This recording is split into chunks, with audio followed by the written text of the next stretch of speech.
Hello and welcome to the national circuit at Silverstone as we fast approach the climax of an extraordinary battle for the Kwik British Touring Car Championship. Now, with only 6 races to go, it all comes down to 2 names, but only one of them will be etched on this rather beautiful trophy. One belongs to 4-time champion Ash Sutton, who is vying for his record-breaking 5th title, and the other is the dominant force that has been Tom Ingram. Everything is in his hands after a strong season so far. I've been in the championship now since 2014. I've only won it once. I want that to change. Too many times I've been the first loser. I'm getting sick of it now. Tom Ingram's first win of 2025 comes at Thruxton. Very, very pleased. Tom Ingram wins at Alton Park, a 35th win of his career. This car is unbelievable to drive. Tom Ingram to take the championship lead, to take the race win. It's kind of pressure on now to make sure no one drops the ball from here on in. Race 2 at Knock Hill is won by Tom Ingram. Come on! Brilliant. A dominant drive, a dominant win. Battle is on for the race lead, battle is on for the championship. Tom Ingram wins race 3 at Donington. He's had a great day as far as the championship's concerned. Really needed a good result this weekend to get ourselves really in the hunt. It feels like after that we're definitely there. He's been so consistent this year, and the championship title currently looks like his to lose. Tom Ingram recorded his 5th win of the season at Donington Park, adding to his collection of 16 podiums. He is looking relentless in his pursuit of a 2nd BTCC title. Ingram's 2 podiums at Donington Park saw him extend his lead at the top of the championship to 32 points. But right off Ash Sutton at your peril. He will be a man possessed today looking to make up ground. Dan Camish mathematically has an outsider's chance. His win 3 weeks ago strengthened his grip on 3rd place over teammate Dan Rowbottom. The remaining top 8 are made of Jake Hill, Tom Chilton, Adam Morgan and Charles Rainford, all who have targets and points to prove in what remains of the season. Now, it could be tighter in the Manufacturers' Championship, where just 1 point separates Alliance Racing Ford and Accelerate Hyundai. Likewise, in the teams competition, where Team VERTU hold a slender lead over Napa Racing UK. It's a 3-way scrap in the independent drivers between Mikey Doble, Dan Lloyd and Chris Smiley, with Restart Racing looking well clear of their rivals in the teams competition. And will it be Darryl de Leon or Charles Rainford celebrating success in this year's Jack Sears Trophy? Just 14 points separate the two. So we begin the final 2 events of the season here in Northamptonshire at the world-famous Silverstone. Today we're on the short national circuit, which is 1.64 miles in distance, with long straights and 6 iconic corners primed for opportunities to overtake. What will go down today in this thrilling championship battle? Let's find out.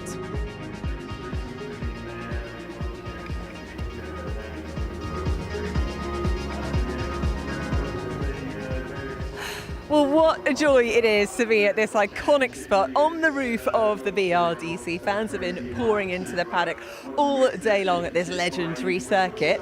We've also been blessed with some sunshine and blue skies. Well, it's windy up there, though, up here, because I'm keeping my jacket on, unlike Paul O'Neill, who's looking pretty chilly. Now, to join us for this rather wild ride, we have the 3 touring car legends, Paul O'Neill, Jade Edwards, Tim Harvey. Welcome, guys. Look at this beauty. It's here, a reminder that it is in touching distance for some of these drivers. But this is the penultimate round, which means the drivers have just got to set themselves up in the best possible position before we go into that grand finale at Brands Hatch in 2 weeks, Tim. Yeah, I mean, literally every race counts now more than ever. I can feel the tension in the paddock, particularly in the Alliance Racing camp of Ash Sutton and the Accelerate team, VERTU obviously of Tom Ingram. They know that every race is critical, because one mistake here could really cost you badly. Yeah, it really can do. I mean, talking of mistakes, though, it doesn't seem to be happening for Tom Ingram. He has just missed the consistent this season. He's put himself in a brilliant position, a nice cushion of 32 points between himself and Ash Sutton. However, there is the pressure of a title, which has escaped him in the past. Could we see any cracks this weekend, do you think, Jade? I don't think we'll necessarily see cracks from Tom himself. It'll be interesting to see how the day plans out for him. I think that him and the car are in good unison at the moment, and they're both very strong.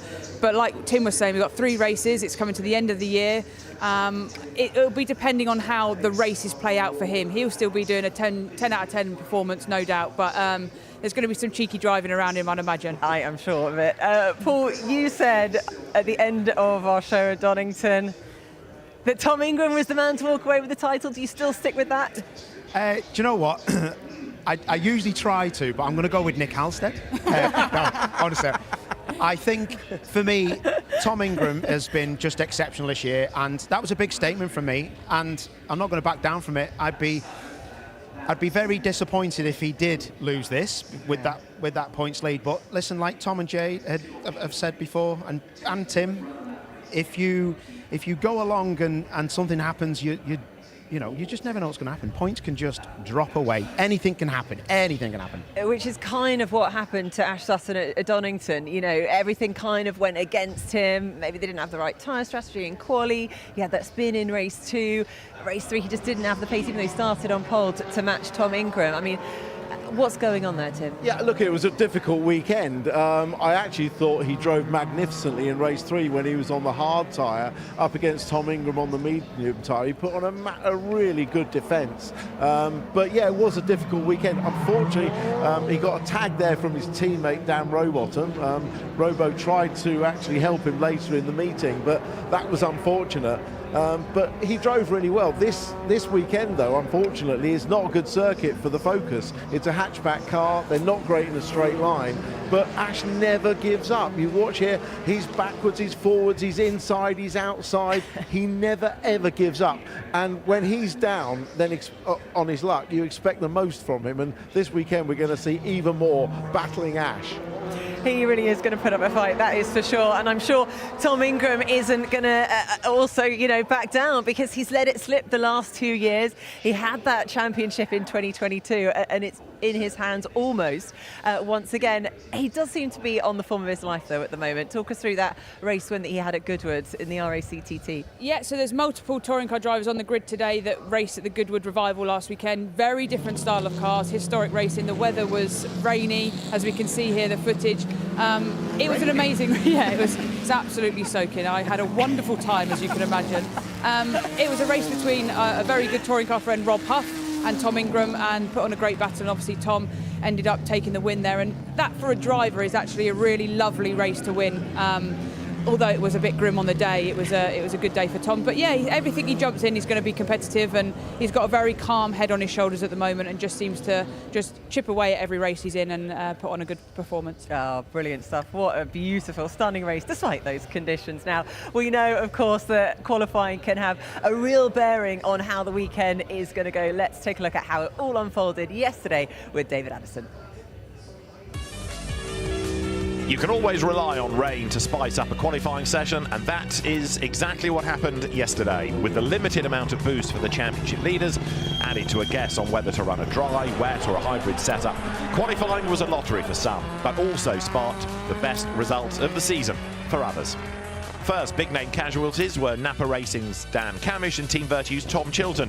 Not for being slow, but for failing the ride height check. Chilton will start 19th and Camish 21st. But out of Group 2 fell Tom Ingram, the first time he hasn't made it into Q2 all season, and just when he needed to maximise points. 14th is where Ingram finds himself a race 1. This was always going to be the weakest one for us in terms of qualifying with the amount of boost that we had in the car. So didn't also help with sort of uncertain weather. But then a glimmer of hope came his way when Ash Sutton struggled his way through Q2. Lack of boost, lack of saloon car, there's a few things there that quite don't fit the boat here, if that makes sense. So, yeah, not ideal from our side, and we knew entering this weekend it was going to be a struggle. Q3 had 2 drivers who hadn't made it that far all season, namely Gordon Shedden and Josh Cook, and it had rain as well. Being on wets at the right time was crucial, and switching later in the session seemed key, because it was 2 of those drivers who slugged it out for pole. Senna Proctor, the surviving Team VERTU driver, ended the session 6th, while Josh Cook's Toyota Gazoo Racing Corolla, now with an M Sport engine, celebrated a maiden Q3 appearance with 5th. Dan Lloyd, the best of the independents in his restart racing Hyundai, bagged 4th. Reigning champion Jake Hill, who always flies at Silverstone, took 3rd in his Laser Tools Racing BMW and is in contention for honours for race 1. P3 is still great for us, and You know, I think I'm the only person within the top 6 or 7 that's got a reduction in, you know, a substantial reduction in boost. So, yeah, I'm pretty happy with that. His only appearance of the year in Q2 and Q3 was Gordon Shedden, who put his Toyota Gazoo Racing Corolla second on the grid and was delighted and relieved to finally have some proper pace in the car. Great result for everyone at Toyota Racing with IAA. You know, we really need it. We're starting in the front row, a lot further forward than we normally start, so we'll have a good go tomorrow. And for pole, step forward Daryl De Leon, who scored a maiden pole in his WSR BMW, the 7th different driver to take a qualifying pole position this season. I can't believe it's pole, my first ever pole position qualifying in touring cars. I'm so happy. Predicting a winner for the opening race is difficult, but it will be all eyes on the Sutton-Ingram battle as Ash has to outscore Tom all day long. Let battle commence. Well, congratulations to Daryl De Leon on his first pole position. A very special moment for him and his team.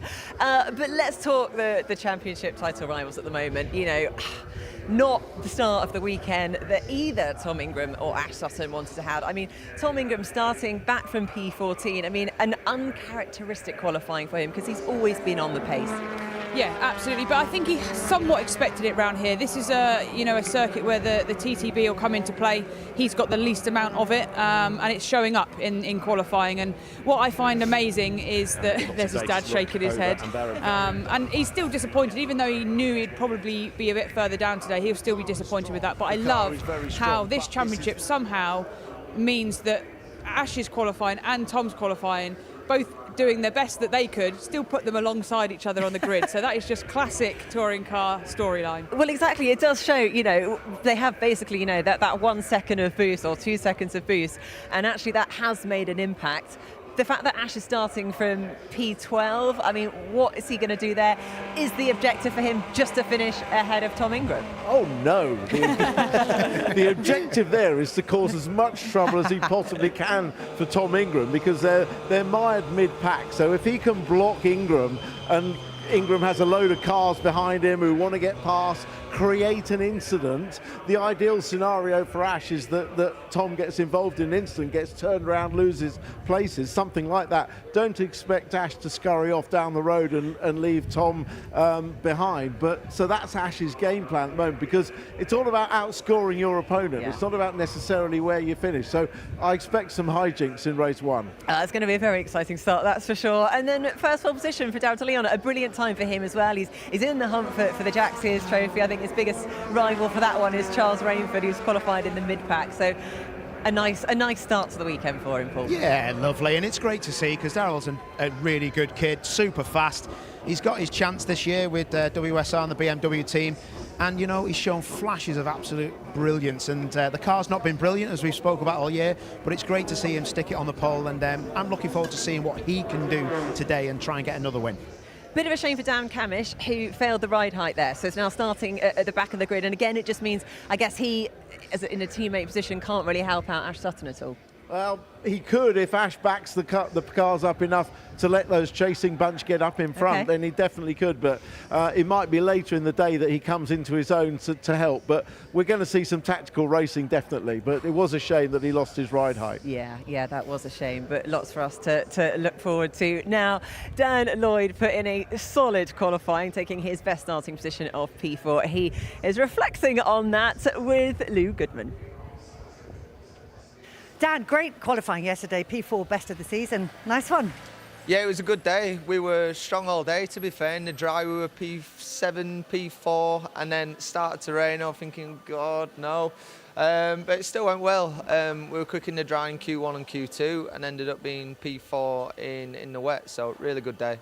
Well, there's lots at stake today, because obviously you are in a battle for the Independent Drivers' Championship, aren't you? So starting this much further up the grid than the other two guys, than Chris and Mikey Dopel, that works in your favour. You've just got to deliver on it now. Yeah, thanks. Yeah, it's a little bit of everything. We've got the Teams Championship, which we need to wrap up. There's the Independence Championship, but I want an overall podium this year. You know, it's been a bit rough. Every time we've been really quick, we've not capitalised on it, or something's just not gone right. So if you give me a choice of thinking about the Independence Driver Championship today or an overall podium, I want to go for the overall podium and really give something back to the team. But naturally, if you're thinking that way, the points will come anyway. So at the minute, I'm not bothered about the championship. I just want to go for it and get a proper result. What would that podium mean to you? Everything. It mean a lot. It's been a really rough year. So yeah, it mean a massive amount. And to the team as well. They put so much work in. You know, after we had the new engine, we've had a lot of overheating issues it's been a nightmare last 3 rounds. We've got that sorted for this weekend and it's clearly showing. So all their hard work to rectify that and put the car in a good position to give them that result, it mean everything. And you know, my sponsors as well, they go through it with me. They've been mega supportive, and you know, to give something back, it'd be mega. What's the chances of it? I mean, the car is obviously good here, so what's going to be the key to getting that podium finish? I think we've got good pace. You know, yesterday we were P4 in the dry. We were P2 in Q2. So you know, I think the raw pace will be good. It's a bit colder today. The BMWs have been quick, but we all know they struggle for the first few laps on when it's cold. So I think that'll go in our favour. I think maybe Gordon's not got as much pace in the dry than in the wet. So I think we're in a good place, to be honest. Fingers crossed. Thank you. So it's a bumper-packed day of racing here at Silverstone. Round 25 of the Kwik Fit British Touring Car Championship is coming up shortly at 11:30, with the second race taking place at 2:40 and the reverse grid race at 5:10. It's also a stacked card in our support series with action from the VERTU Mini Challenge, Porsche Carrera Cup, Porsche Sprint Challenge and the Wera Tools F4 Championship. Well, fans are flocking here at the National Circuit. After the break, we will have more build-up to the opening BTCC race. And we will be joined by a special guest with some big news to share. I don't think you're going to be expecting this. Find out after the break.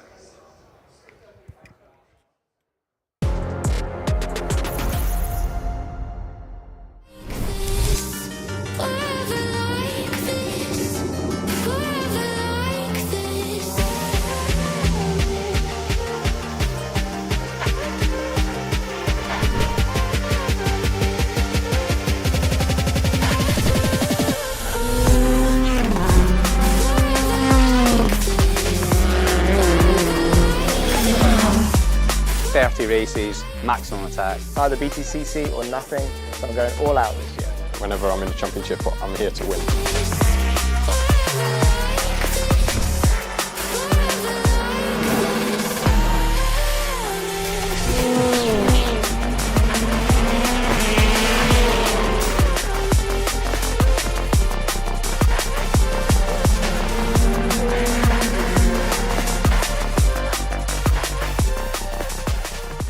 Driver won his first race in only his second weekend in the season. Let's chat to Charles Rainford about what he's been up to for the first half of the season. How has the season gone so far? Obviously you've come up from the Porsches and now you're in a touring car. What's the adjustment been like for you? Yeah, I think the biggest bit to get used to has really been the extra fan engagement. The cars are fantastically fun to drive, and obviously WSR have helped me out a lot. The championship's awesome, and I love the whole boost, push to pass, TCV as well. So really enjoying it at the championship. The racing's very different. That's been another thing to get used to. But yeah, just loving it so far. And how different are the cars to the Porsches that you were driving last year? Obviously you're in a rear-wheel drive, which is different to the rest of the grid, but how different are they? Yeah, they are very different. You say they're both rear-wheel drive, but that's kind of where the similarities stop after that. Obviously now we're front engine, Porsche's got the engine in the back. We're on smaller tyres, the thing moves around a lot more at high speed, so it suits my driving style a lot more. I think I prefer this driving style. I could never quite get my head fully around the Porsche, so results have been okay so far this year, so we just keep trying to build on that really. And obviously you've come into a new team as a rookie. How has that been for you? How have the team sort of adjusted around you? What are the kind of people that you've been working with like? Yeah, I mean, as it is anyway, I've got such an experienced crew on my car. So I've got Dan Millard, engineer, very, very experienced. He's helped me so much already to get up to speed in terms of driving and a lot of stuff away from the track. We actually live about 5 minutes away from each other, so we meet up quite regularly to go through stuff. Obviously, I've got ABS, number one mechanic. Tom as well on my car is number 2. So I've got a really experienced crew, and that leaves me obviously with a lot of confidence. If I have any questions, everyone just knows what they're doing. I beg your pardon. Who would I trust on the grid to cut my hair? Honestly, I know this is going to sound really bizarre, but Mikey Doble, because I think he's got a level of something about him which makes he would want to do a good job. Rowbottom, because he's obsessed with his hair. It is like, that is all he cares about. Not you, mate. Definitely not you. You know what? I'm going to say probably Jake Hill. He has a pretty good haircut. He likes his haircuts as well. And I think he'd do a pretty good job cutting as well. TC, top cat behind me, because he's going to be the most thorough OTT, OCD, or everything. It'd take him a month, and with hair that looks that good, who would blame him? I go to Sweet Treat. Oh, Aiden. Charles, he's my little sweetie. Cadbury's marvellous creations. It's like a party in your mouth. You got all the crackly bits going on, you got the squidgy jelly bits there, and obviously Cadbury's chocolate, which is world class. So that's my go-to.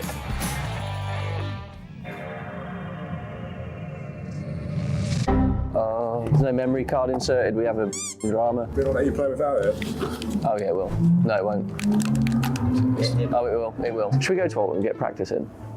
Yeah, okay. It's a good idea, isn't it? 3 laps, that's more than enough. Okay. I don't really...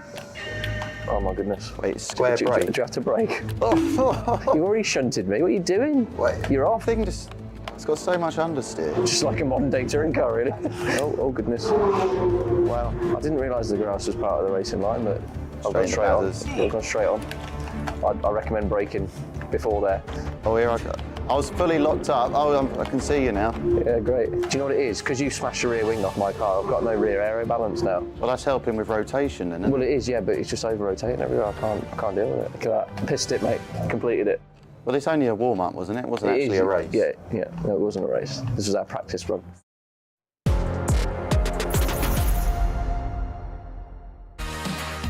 I don't subscribe to it's the taking part that matters. It just simply isn't. It's winning. That's why I've got more race wins than anyone by a country mile.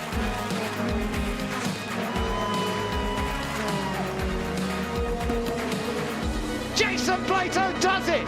He wins his second title.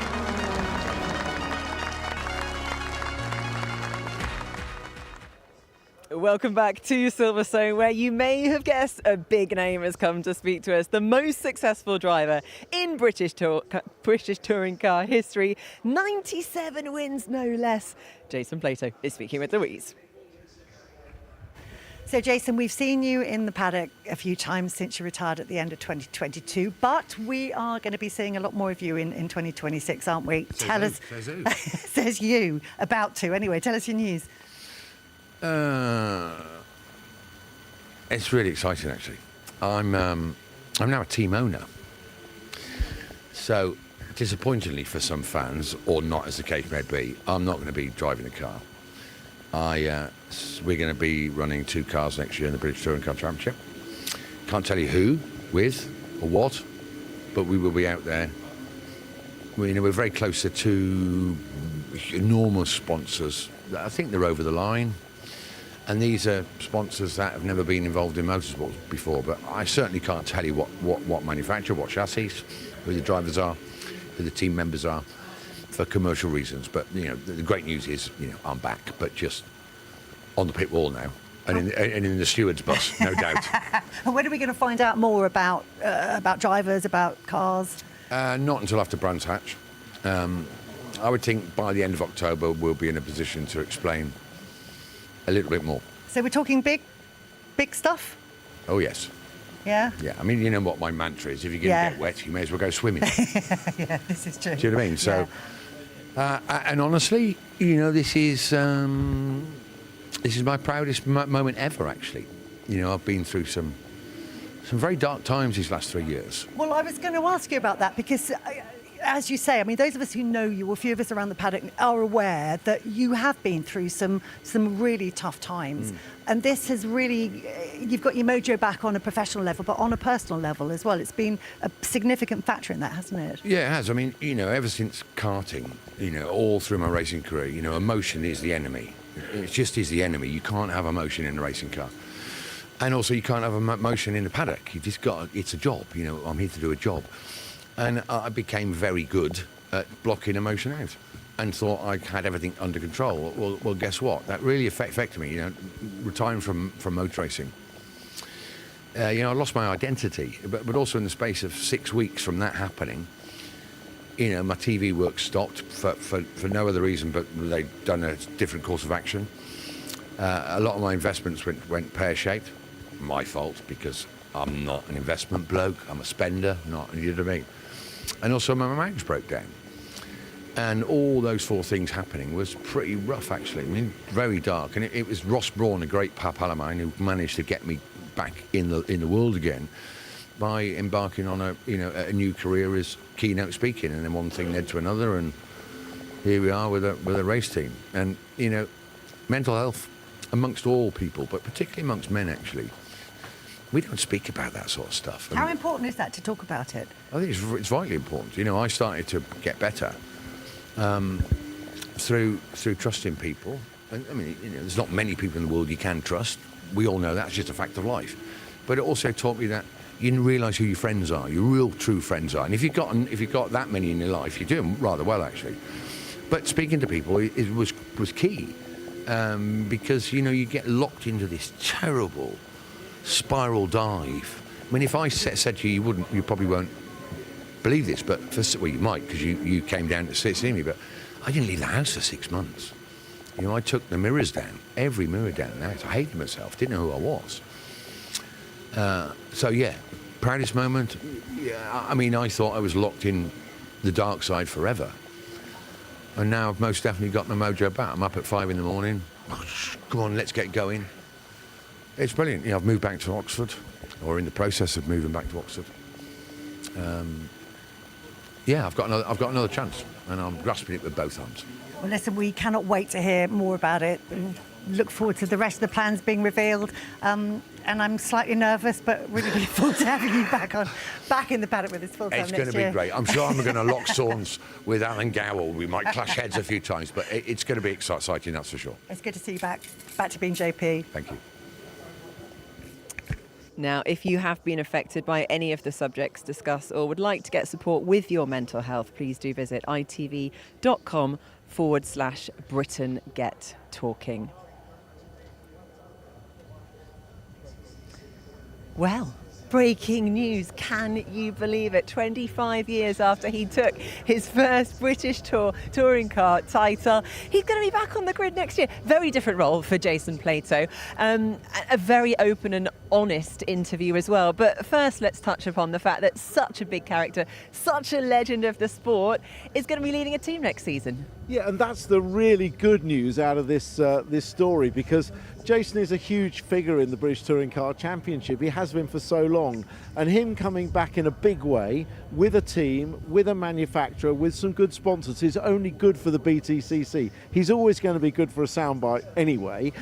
He knows how a team should be run. He's been with some of the best teams in the paddock. He knows all we drivers think we know what we should be doing to win a championship with a team, and he will make sure he has the best of everything, and he will have a few teams worried because he knows how to get the job done. Yeah. So that's the good news out of it. Exactly. I mean, obviously he is such an incredible driver, but he's also a huge personality and has been in the paddock for so many years. There's going to be a lot of fans very excited to come and watch his team next season. Yeah, absolutely. I was lucky enough to be teammates with Jason in his final season in British Touring Cars, and I've known him since I was very, very little in this paddock, and I absolutely love the man to bits, and it was so lovely to hear him talking so openly and honestly. And I was one of those people that saw him in that dark time and tried to help him through as best we can and stay in contact with him, and it's so lovely to see him now with that new lease of life.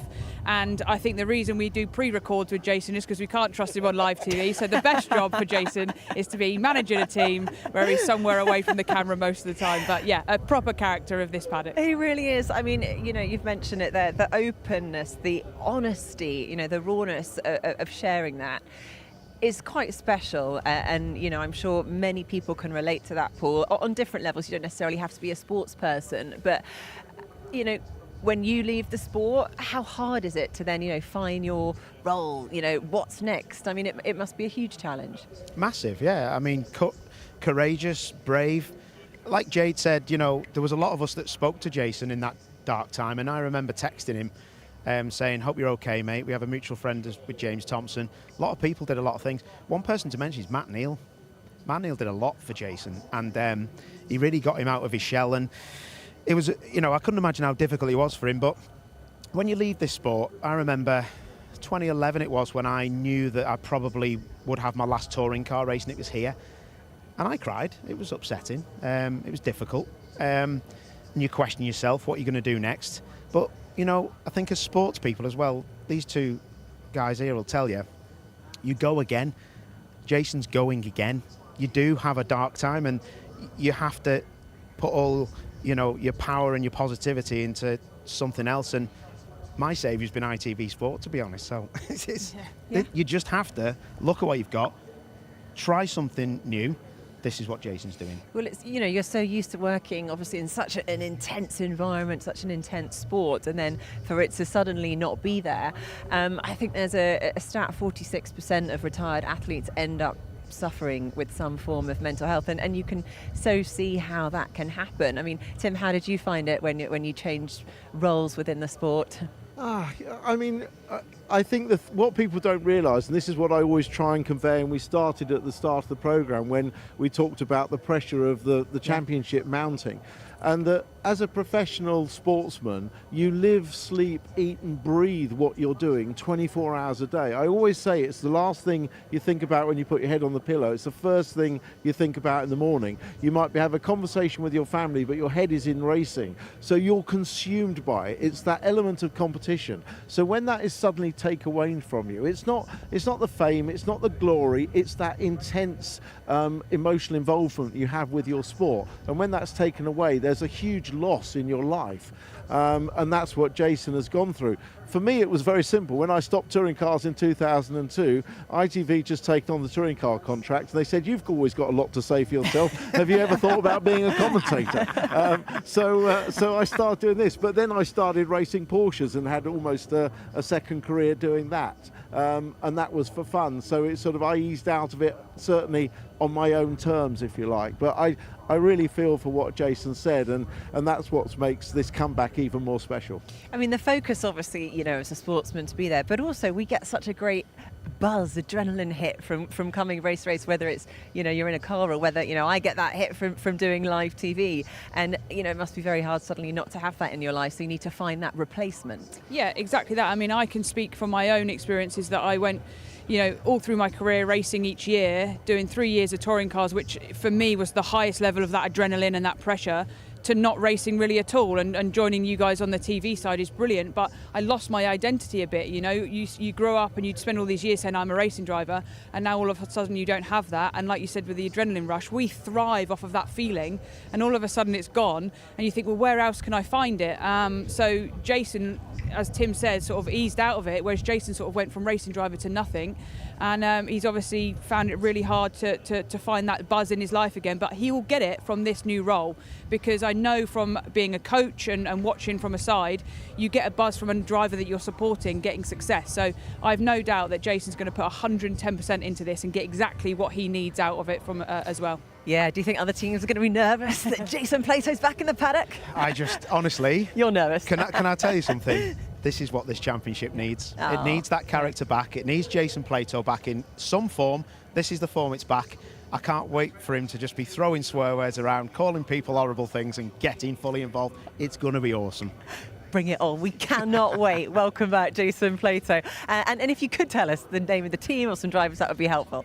But let's turn our attention to the first race, which will be getting underway shortly. A final, I've got to ask you a bit of a prediction. Where are we going? What can we expect? First race, I really think Darryl de Leon is going to do the business. I think he'll start on the soft tyres. One race on the soft, two on the medium. The soft tyre suits the BMW. It is quite cold, but if they can get those tyres working and he makes a good start, he should be off to his second win of the year. Okay, so that's the Darryl de Leon story. Jade, where do you think we're also going to see some action? I think we're going to see two two areas of action. We've got the front pack. We've got obviously Daryl De Leon's going to want to win. We've also got the two Toyotas that are further up than they normally are on a race day or race one of a race day. So they'll also want to be getting a result. And then we've also got the title contenders starting alongside each other with a dabble of their teammates around them as well. So I think there's going to be action-packed throughout the grid. Some may be more tactical than others. Yeah, I mean, what are the team strategies and tactics going to be, you know, at Napa Racing, at VERTU Racing? They'll be having a meeting probably now, and well, a little Might be a bit before late for now. that. Yeah, I was going to say, probably on the grid. They'll be talking about what other drivers can do for them, what to look out for. But just from my personal point of view, what I'm looking out for is this left-hander, which is just opposite us. The first corner they'll get into and lean on that right rear tyre, it's going to be freezing.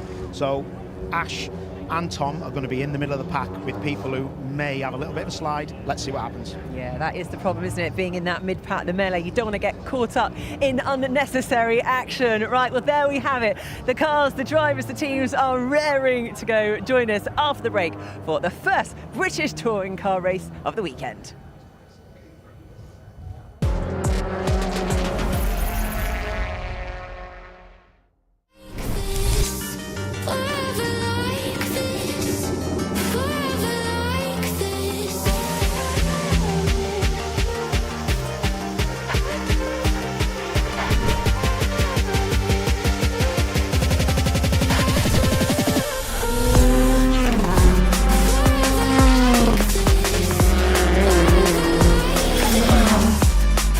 Races, maximum attack. Either BTCC or nothing, so I'm going all out this year. Whenever I'm in the championship, I'm here to win.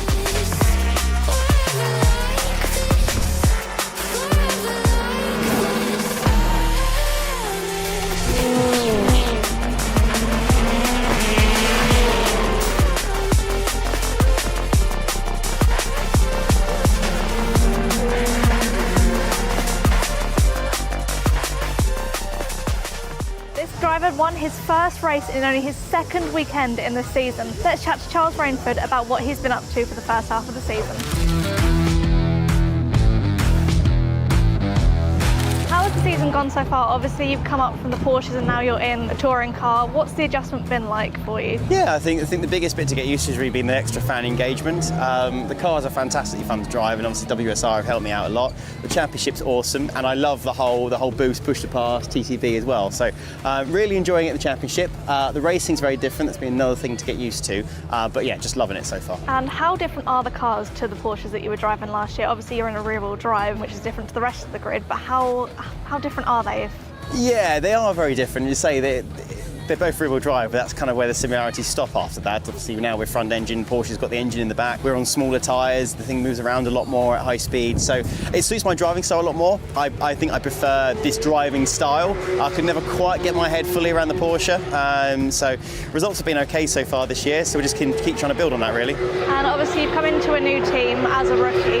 How has that been for you? How have the team sort of adjusted around you? What are the kind of people that you've been working with like? Yeah, I mean, as it is anyway, I've got such an experienced crew on my car. So I've got Dan Millard, engineer, very, very experienced. He's helped me so much already to get up to speed in terms of driving and a lot of stuff away from the track.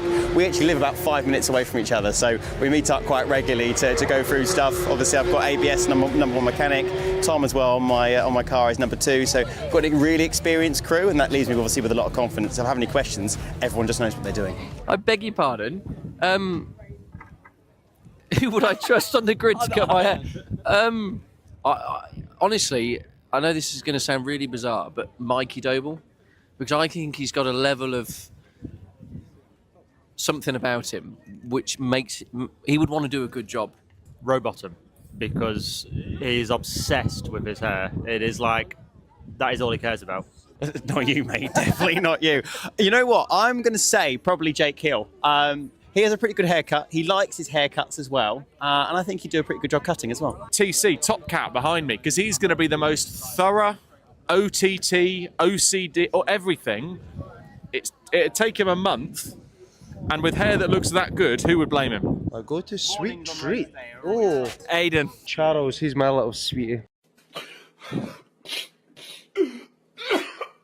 Cadbury's marvellous creations. It's like a party in your mouth. You've got all the crackly bits going on, you've got the squidgy jelly bits there, and obviously Cadbury's chocolate, which is world class, so that's my go-to.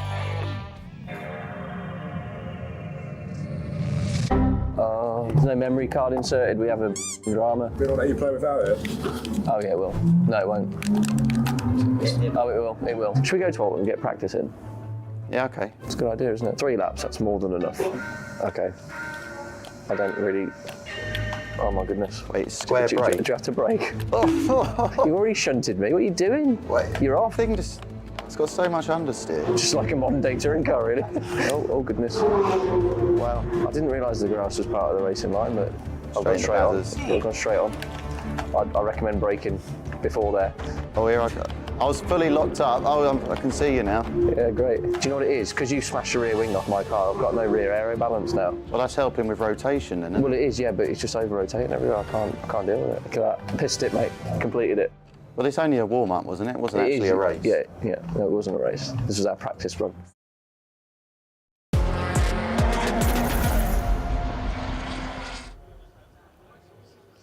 Who can forget race 3 here at Silverstone 12 months ago, an epic battle between Ash Sutton and Tom Ingram, which went down to the very last corner. Different story today, though, with both title rivals starting towards the back of the grid. Now it is time for the first grid walk of the weekend. Let's go down to Louise in amongst all the action.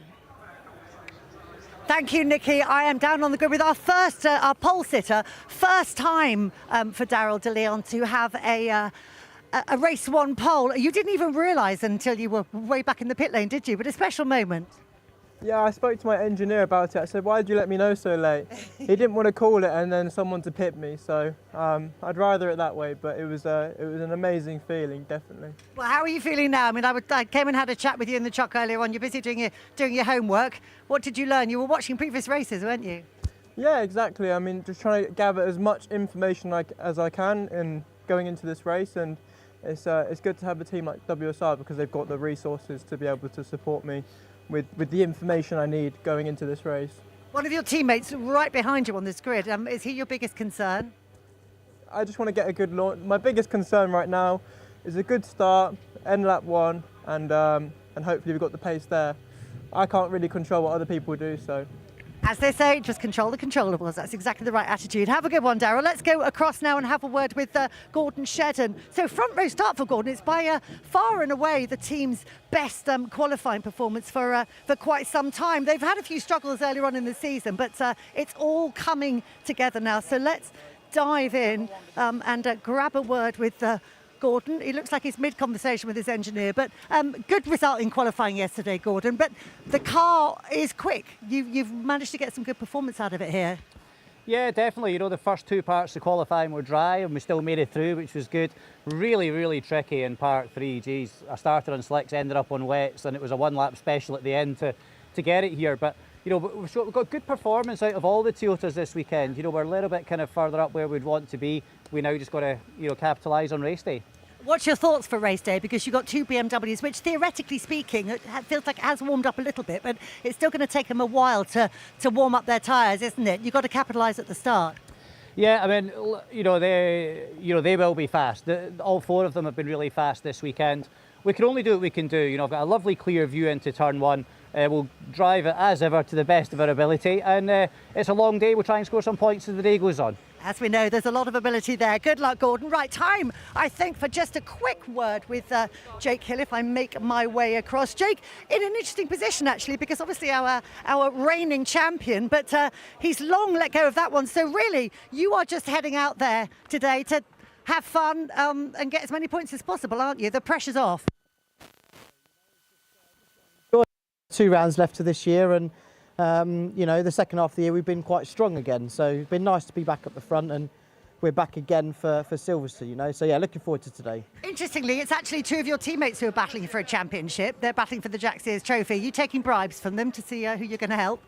Charles did offer me a substantial amount of money to try and get past Daryl there, but you know, Daryl's done a great job to stick it on pole, and you know, the plan obviously is to try and go and get a 1-2 with us, but I'm here for the wins and for the podium, so we're just going to go and try and see what we can get. Good stuff, and to help you with that, there's a little something coming your way. A good luck duck.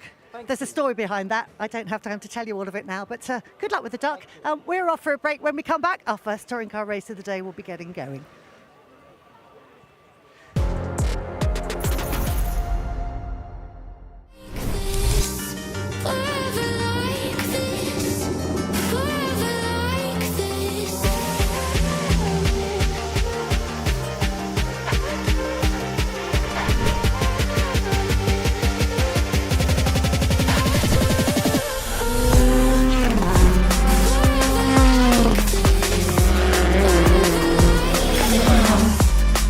50 races, maximum attack. Either BTCC or nothing, so I'm going all out this year. Whenever I'm in the championship, I'm here to win.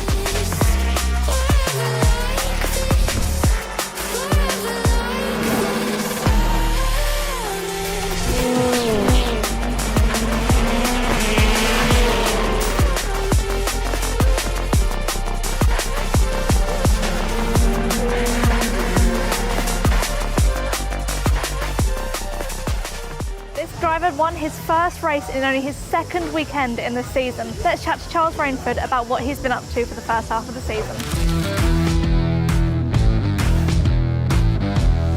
How has the season gone so far? Obviously you've come up from the Porsches and now you're in a touring car. What's the adjustment been like for you? Yeah, I think the biggest bit to get used to has really been the extra fan engagement. The cars are fantastically fun to drive, and obviously WSR have helped me out a lot. The championship's awesome, and I love the whole boost, push to pass, TCV as well. So really enjoying it at the championship. The racing's very different. That's been another thing to get used to. But yeah, just loving it so far. And how different are the cars to the Porsches that you were driving last year? Obviously you're in a rear-wheel drive, which is different to the rest of the grid, but how different are they? Yeah, they are very different. You say they're both rear-wheel drive, but that's kind of where the similarities stop after that. Obviously now we're front engine, Porsche's got the engine in the back, we're on smaller tyres, the thing moves around a lot more at high speed, so it suits my driving style a lot more. I think I prefer this driving style. I could never quite get my head fully around the Porsche, so results have been okay so far this year, so we just can keep trying to build on that really. And obviously you've come into a new team as a rookie.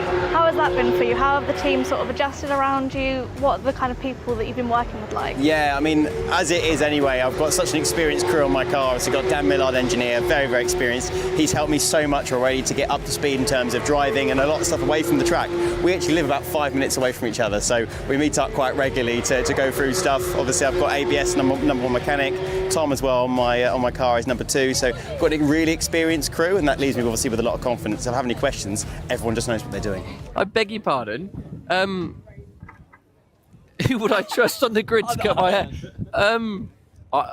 Honestly, I know this is going to sound really bizarre, but Mikey Doble, because I think he's got a level of something about him which makes he would want to do a good job. Rowbottom, because he's obsessed with his hair. It is like, that is all he cares about. Not you, mate. Definitely not you. You know what? I'm going to say probably Jake Hill. He has a pretty good haircut. He likes his haircuts as well. And I think he'd do a pretty good job cutting as well. TC, top cat behind me, because he's going to be the most thorough OTT, OCD, or everything. It'd take him a month. And with hair that looks that good, who would blame him? I go to sweet treat. Oh, Aiden. Charles, he's my little sweetie. Cadbury's marvellous creations. It's like a party in your mouth. You've got all the crackly bits going on, you've got the squidgy jelly bits there, and obviously Cadbury's chocolate, which is world class, so that's my go-to.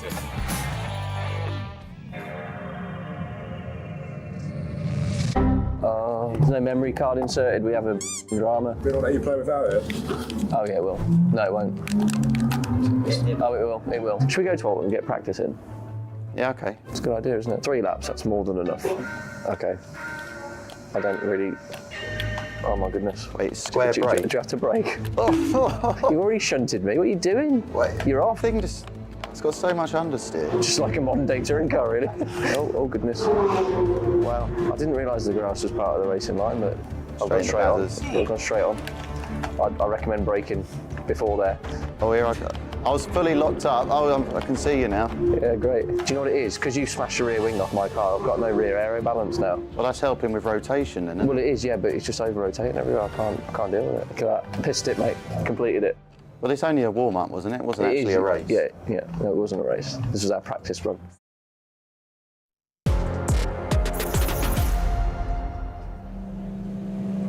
Round 25 of the Kwik Fit British Touring Cars is set to get underway. Guiding you through all the action is Tim Harvey alongside David Addison.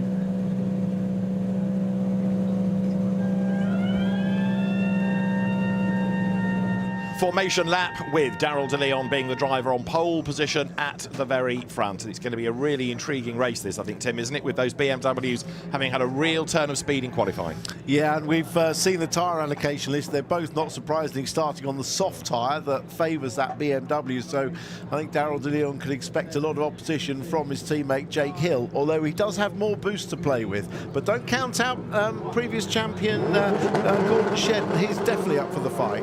He is indeed. The Toyota normally goes pretty well around here. It's got the M Sport engine in it that's been a very good power unit as well. And there's also the perhaps inter-Nissan battle to keep an eye on amongst the BMWs. Jake Hill versus Daryl de Leon, because Jake's going to want to win, that is for sure. So cars released onto the formation lap. Down towards Copse Corner they go. Remember, as far as the championship situation is concerned, you've got Ash Sutton starting from 12th, and Tom Ingram is going to be starting from 14th on the grid. And before we go racing, let's check in with Tom Ingram.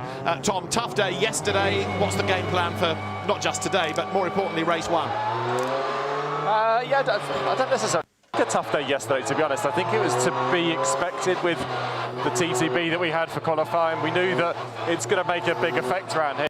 You could say that, well, why doesn't it make a bigger effect at somewhere like Alton or Croft or Knock Hill or tighter circuits? Now, the difference here is the TTB gets you up to speed, and then you maintain that speed advantage for a longer period of time. So I guess we kind of knew that this was going to be the place that we were going to struggle at most with that as a penalty. So I think the game plan today is just to be smart, is not to get too carried away, not to chaos ourselves, not to cause absolute chaos for ourselves. Just be fairly conservative and risk sensible, I suppose, is the best way to be with that. And I suppose also keeping an eye on where Ash is, because ideally you want to keep being in front of him if possible. I mean, yes, obviously. I mean, that kind of goes without saying. I think we're at the point of the championship now where we can say that it's realistically that we're going to be racing and going to be looking at most in terms of where he is position-wise. But at the same time, we've got to be smart to not just focus on one person and all of a sudden just cause problems downstream for ourselves. So be sensible with of the bigger picture, because that's what we're all here for. So yeah, we'll see what goes on. It's obviously nice that I've got some friendly faces up here with Adam and Mr. that I'm sure will be with us within a lap or two as well, because he's definitely out of position. So yeah, we've got a sensible race ahead of us, I hope, and let's just open the day up with a sensible one and see where we are come the end of this one. Let's see what happens. Tom, good luck. Thanks. Cheers, guys. Thanks so much. So Tom Ingram then ready to do battle, and up to Beckett's for the second time, these two formation laps to get warmth in the tyres. Let's look at the grid then. Daryl de Leon is on pole for the first time, courtesy of qualifying, and Gordon Shedden with him at the front of the grid. Daryl de Leon leading the Jack Sears Trophy, don't forget as well. Second row, Jake Hill, the driver who is fifth in the championship, and Dan Lloyd is second in the independence contest, and he starts fourth, his best of the year, ahead of Josh Cook, his best qualifying of the year, and Senna Proctor lining up with him. Then you've got Dan Rowbottom, who's involved in the battle for third with Dan Camish as far as points are concerned. Aidan Moffat having his best qualifying of the year next, ahead of Charles Rainford and Aaron Taylor-Smith. 11th, Mikey Doble, the independence leader. Ash Sutton, second in the championship. He starts 12th, ahead of Adam Morgan. Tom Ingram, championship leader. He starts 14th. It's Chris Smiley, 15th, third in the independents, ahead of Max Buxton and then Nicholas Hamilton. Dexter Patterson is 18th. Tom Chilton failed the ride height check yesterday, lost his lap times. He's 19th, ahead of Sam Osborne. Then it's Dan Camish, who also failed the ride height check. He's 21st. Nick Halstead at the back. And if you're wondering how you decide out of Chilton and Camish who goes where, having failed the ride height, they're in the order that they were after free practice 2. You take that time and those positions as the guide. They weren't excluded from qualifying, they just failed the ride height check and lost their times, but they lost them at the end of their part of the qualifying session. Yeah, in actual fact, Chilton's ride height failure wasn't on the front splitter, it was on the side. The exhaust had dropped. So that wasn't a setup problem, that was just a little bit of a loose bolt there. But they've got some work to do from the front. I'm intrigued to hear Ingram describe his wish for a sensible race. I don't think there is such a thing as a sensible race in BTCC, never mind when you're into the last 6 races of the year. Yes, ever the optimist, hey. So there is Tom Ingram making his way up towards the line, and we are going to have 22 laps ahead of us. The grid then, as ever, the one-by-one staggered grid, pole position on the outside line at the home of British Motor Racing, and it's Daryl DeLeon, a BRDC rising star, who slots into place at the front. It is going to be Nick Halstead last on the grid there, looking the Motor Parts Direct with PowerMax Racing Cupra. Dan Camish is going to be one to watch as well. There are some big names out of position, of course. Ingram and Sutton sort of mid-grid, Camish, Chilton towards the back, and we are ready to go racing then. The green flag will be shown at the rear of the grid to say that everybody is where they ought to be. The lights will in a moment go red. It is round 25 of the Kwik Fit British Touring Car Championship from Silverstone. It is blast off with a good getaway by DeLeon. Not a great start by Josh Cook. Good launch also made by Aidan Moffat. And on the run down towards Cops Corner, DeLeon leads and Jake Hill tries to go the long way around the outside of Gordon Shedden. That did not quite work, I don't believe, and it's indeed going rather wide, Gordon Shedden. Ash Sutton, I think, was up against the wall as he made his way down towards Cops. He's got away with it, but it is going to be Daryl DeLeon from Gordon Shedden, and up into third, Dan Lloyd as they arrive at Beckett. So Jake Hill shuffled back one spot in the pack. Yeah, Ash Sutton, I was watching, he got the jump on Mikey Doble, but was a little bit of contact very close to the pit wall on the run down to turn one. And Sutton still involved in a big fight, but look at Shedden, he's all over the back of DeLeon. This is going to be fascinating. Daryl DeLeon, one of the young guns of the championship, against one of the more experienced drivers on the grid, one of the most successful on the grid in Gordon Shedden, who's up the inside, look, coming out of the second part of Luffield, side by side with the BMW. Daryl DeLeon on the outside line, Gordon Shedden on the inside line. Gordon Shedden, he's going to get his nose in front at the end of lap one, and after his best qualifying of the season, Gordon Shedden led across the line. He'll get a point at the championship for that, but DeLeon is right with him on the outside line. It's Dan Lloyd third as they round Cops. DeLeon way wide off the racetrack, but he maintains the momentum and he's still on the attack. Shedden leads. Lloyd's going to have the inside line for Beckett's last of the late breakers. They both lock up. Lloyd sideways. DeLeon goes wide and Jake Hill nips up to third. DeLeon, though, is in danger of losing more places here. Well, the front-wheel drive cars know that the BMWs take a little bit longer to heat their tyres up when they're cold, and they're vulnerable on lap one. Talk of vulnerable, here comes Lloydie down the inside of Shedden, and he's pulled it off. Fantastic first couple of laps from Dan Lloyd. Brilliant stuff. Dan Lloyd in the independent Restart Racing Hyundai, not a factory, not a works car. He comes through the right hand of Luffield, and this is looking back from Dan Lloyd's car. So you've had briefly Daryl DeLeon on the lead, you've had Gordon Shedden in the lead, now you've got Dan Lloyd in the lead as they come diving down towards Cops Corner to start lap 3 of 22. Restart Racing has been successful in the independents this year, but could an outright race win head the team's way? This is on board with Sutton, and Ash Sutton already up into 9th place. Ingram's up into 11th, but Sutton needs to be ahead of Ingram to take points off him, of course. Yeah, well, Sutton's focus is at the moment in this race is on going forward. This is on board with Ingram. There's a lock up further in front of him, so Ingram is just pacing himself. Sutton's trying to go forward to get as many points as possible rather than backing Ingram into any further trouble, at least at this point in the race. Now Gordon Shedden's coming under attack from Jake Hill, and that might just give Dan Lloyd a bit of breathing space. Dan has been a race winner, of course, in the championship before. He's got 3 outright race wins to his name. Shedden is second, Hill right with him. In 4th place now it's Senna Proctor and Daryl DeLeon trying to rebuild his race after making that mistake. So Lloyd leads, end of the lap, replay of the start. Great launch off the line by DeLeon. Look further back on the inside. Sutton goes down the inside. Oh, actually it wasn't Mikey Doble, it was Chris Smiley. A really good move. I think it was Taylor Smith, possibly. Let's have a look. Smiley was behind on the grid. But this is the view from Ingram. Yeah, it was Aaron Taylor Smith, yes. Just up the road in the Toyota. Sutton squeezes by, Ingram squeezes by as well. Yeah, good start, good view.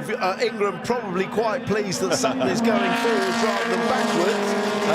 A little bit of greater experience with Jake Hill and the BMWs, allowing him to get the tyres up to temperature quicker than Daryl DeLeon. As now Jake Hill tries again to get past Gordon Shedden, diving down towards Brooklands. There is Ash Sutton on the outside line, trying to gain ground, but Ingram is up the inside line, and Tom Ingram is ahead of him, and that is absolutely vital for him. So Ingram is making progress now as he comes through ahead of Sutton. You've also got the Charles Rainford BMW in the mix as well. You've got Mikey Doble. Now Doble's situation, of course, matters relative to Lloyd and Smiley because they are all fighting for independent championship honours. But Dan Lloyd now leads by 0.6 of a second as that's Jake Hill going through. He moves himself up past Gordon Shedden. So now Hill sets off in pursuit of Dan Lloyd. Don't forget Dan led at Snetterton and lost out late race to Dan Rowbottom. He's leading here. Could he be denied by Jake Hill? Yeah, quite possibly. Well, that wasn't a scenario I saw happening of Ingram getting in front of Sutton.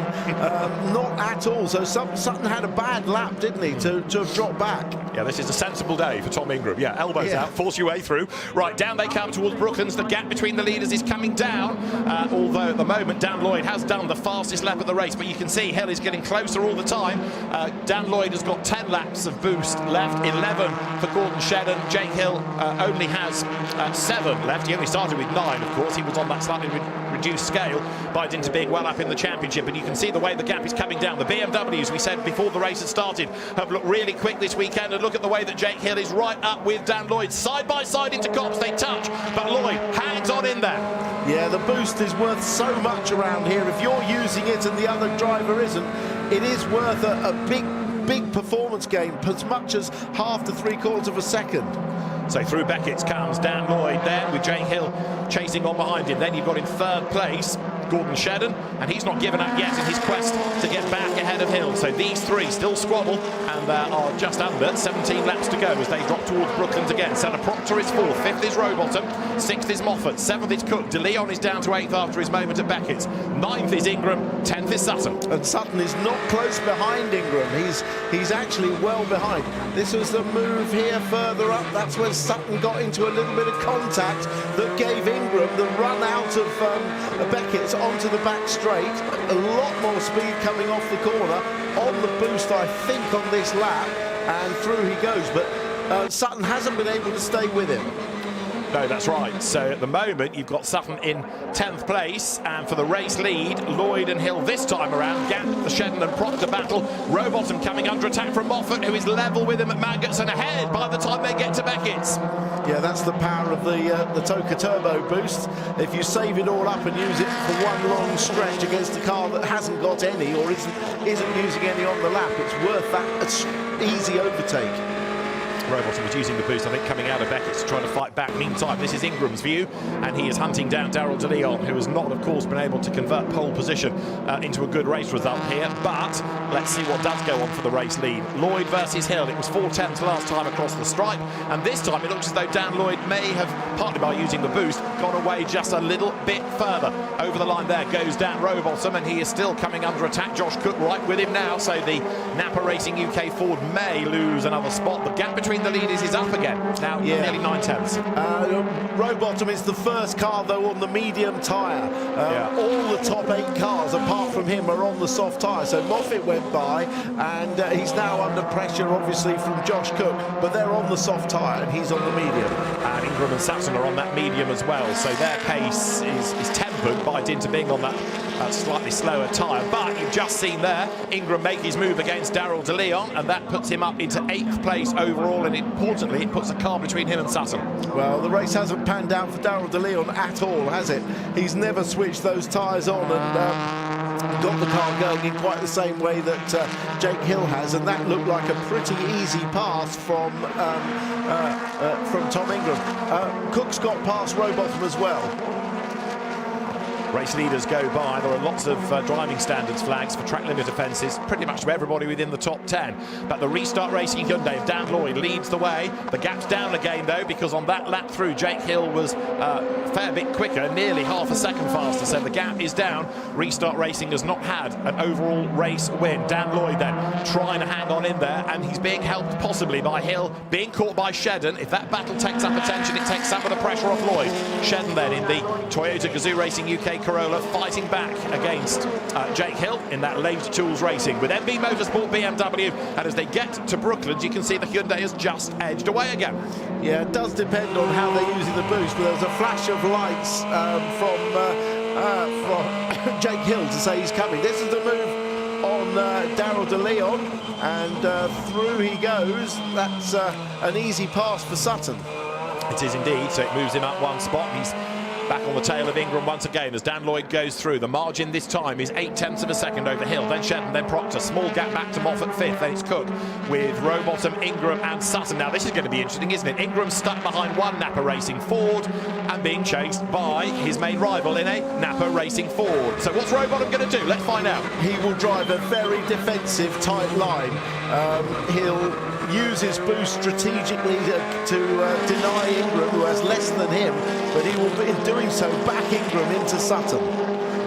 So Ingram will be aware of what is fore and aft and look to try to make that move as quickly as Rowbottom defends. Ingram goes to the inside line. He doesn't want to get himself in jeopardy, but equally he doesn't want to sit there and be caught and attacked by Sutton. So now you're going to see exactly what Ingram is made of. A tight line at the right of Luffield. He's trying to squeeze up the inside of the Ford. He's up the curb. He's on the grass. Elbows out. Ingram opens the door. There's not much that Rowbottom can do there, seemingly by way of retaliation. We know how quick that Hyundai is. They come out of Woodcote. You are riding on board with Ash Sutton, watching what's going on ahead, thinking, come on, Dan, hold him up for me. But Ingram is going to be ahead by the end of the straight, and that was not that difficult. No, it really wasn't. I mean, the door was left open by Rowbottom at Luffield. I know Ingram used half the inside of the curb and the grass, but that's a well-known touring car move, and Rowbottom really left that door open for him. So that allows Ingram to gain places, gain points. Now you can anticipate a switch for Rowbottom to let Sutton go by, compromise his own race for the greater good of the championship for his teammate. As far as Rowbottom is concerned, he's fighting against Dan Camish, remember, for third in the standings. Well, Camish is down in 16th place and Rowbottom's 8th, so he's still ahead of Dan Camish. That's what matters to Rowbo at the minute. Yeah, but what they may tell Rowbottom to do is to use all of his boost every lap and try and get back in front of Ingram, because he's got more than either of the other two in terms of laps of boost. So let's find out. And there he's on it now. You can see the light in the rear quarter panel flashing. Let's find out what they do decide, as Lloyd is still ahead of Hill, 0.8 of a second the margin. We've got 11 laps to go. Lloyd, Hill, Shedden the top three. Proctor 4th. Moffat is in 5th. Josh Cook 6th. And of course, Dan Lloyd is also the leading independent right now from Mikey Doble and then Chris Smiley. The independence contest really tight with just a couple of points between Doble and Lloyd, and then another point back Chris Smiley. Ingram still accelerating his way down Wellington Straight is ahead of Rowbottom, and then you've got Sutton behind. Not yet close enough to think about getting any help from his teammate. Not at the moment. I mean, if Rowbottom can't do anything with Ingram, they will switch places, but I think I can see what they're trying to do at the moment. But Ingram's got really good pace in this race. And another Hyundai battle, Adam Morgan versus Tom Chilton, the two Team VERTU teammates running together. They accelerate now up towards Woodcote with Charles Rainford just up the road a little bit as they dive now through Copse Corner. That's Senna Proctor with a bit of damage. Aidan Moffat behind him. The series technical team don't often like flapping bodywork, and there is a little bit of it on the back of Senna Proctor's car now. Moffat right there behind him, and Josh Cook 6th in the Toyota, trying to buy into this as well. Well, since the officials clamped down on flapping bodywork with mechanical warning flags, we've seen the teams beef up the wheel arches, and we haven't seen it for a while, but I think that's probably marginal. Is Sutton going to go past now? Yeah, Rowbottom's going to let him through. So Rowbottom's attack on Ingram has failed to materialise. Dan Rowbottom, even with the indicator on there, so made it very obvious what was going on. And come on past Ash, he says. I'll peel over here. So yeah, indicator on. He doesn't even do that on the road. Coming out of Luffield then, accelerating up towards the end of lap number 13. Dan Lloyd goes by. Race leader then, and the margin down fractionally. 7/10 he has over Jake Hill. Gordon Shedden staying with them, isn't he? And look at this, 4th, 5th, 6th. Now you've got Proctor, you've got Moffat, you've got Cook all running together. Ingram is 7th, the best of the drivers on the medium tyre. Chilton's made extremely good progress from the back of the grid. Another charge, a bit like we saw at Donington. Drove a fantastic race there to charge through, but he's up to a 13th from the back. And Dan Camish 16th, so progress, but not quite to the same level. This is how we stand in the championship. Ingram ahead of Sutton. It will be 33 points. That margin. 1 point more than they came in, 32. With Dan Camish hanging on to 3rd for now, but with Dan Rowbottom getting closer to him in that battle between those two Napa Racing teammates. You're looking at Proctor versus Moffat. You're looking at 4th and 5th as they come out of Luffield, and Josh Cook sometimes close, sometimes dropping back a little bit in the Toyota there in 6th spot. There are the leaders. It was 7/10 last time. It's down to just under half a second this time. Jake Hill having another push. Another push indeed as they choose which laps to use their Toka Turbo boost. At the moment, Lloyd's got 5 laps left. Hill's only got 3. Shedden actually has the most at 7. Yeah, all of that experience and guile of Gordon Shedden. Do not rule him out yet, as there's another good scrap coming wide out of Copse Corner. Mikey Doble there. All of that is round about 10th, 11th, 12th, 13th places. In and amongst it, Doble, Chilton, Rainford, and and that's Chilton getting ever so slightly squirrely under braking as he arrives at Beckett's ahead of Aaron Taylor-Smith. Yeah, Camish was the beneficiary there. He gained a couple of places now.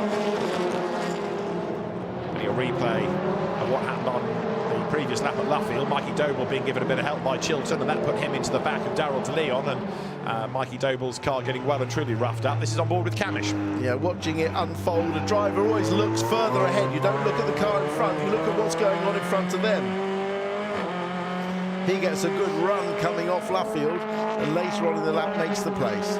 Lead gap 0.6 of a second as Cook now attacks Moffat, former teammates, of course, and as they accelerate up towards Maggots, then Josh Cook's going to be on the outside for Maggots, but the inside for Beckett's. He's ahead at Maggots just, and as the road comes to him at Beckett's, they turn right, he secures the place. So Josh Cook up into 5th spot now. Yeah, it's a really good place to use the Toka Turbo boost there coming out of Copse, because you get an overlap and immediately you've got the inside for Beckett's. I have seen Mikey Doble retire into the pits. Oh dear, so damage perhaps sustained after that bit of contact up at Luffield. The car did look a little crab-like when it came through, so Mikey Doble's independent hopes take a knock. And a real up-and-down season for Mikey. Outright race win at Snetterton, lots of independent success, and then all the drama, of course, of that power-maxed fire, switch of car, and trying to rebuild the season from Knock Hill onwards. There's the race leader, Dan Lloyd, and now the gap bigger than ever over Jake Hill. It's got up to a second. He has got 3 laps of boost left. Jake Hill has got 2.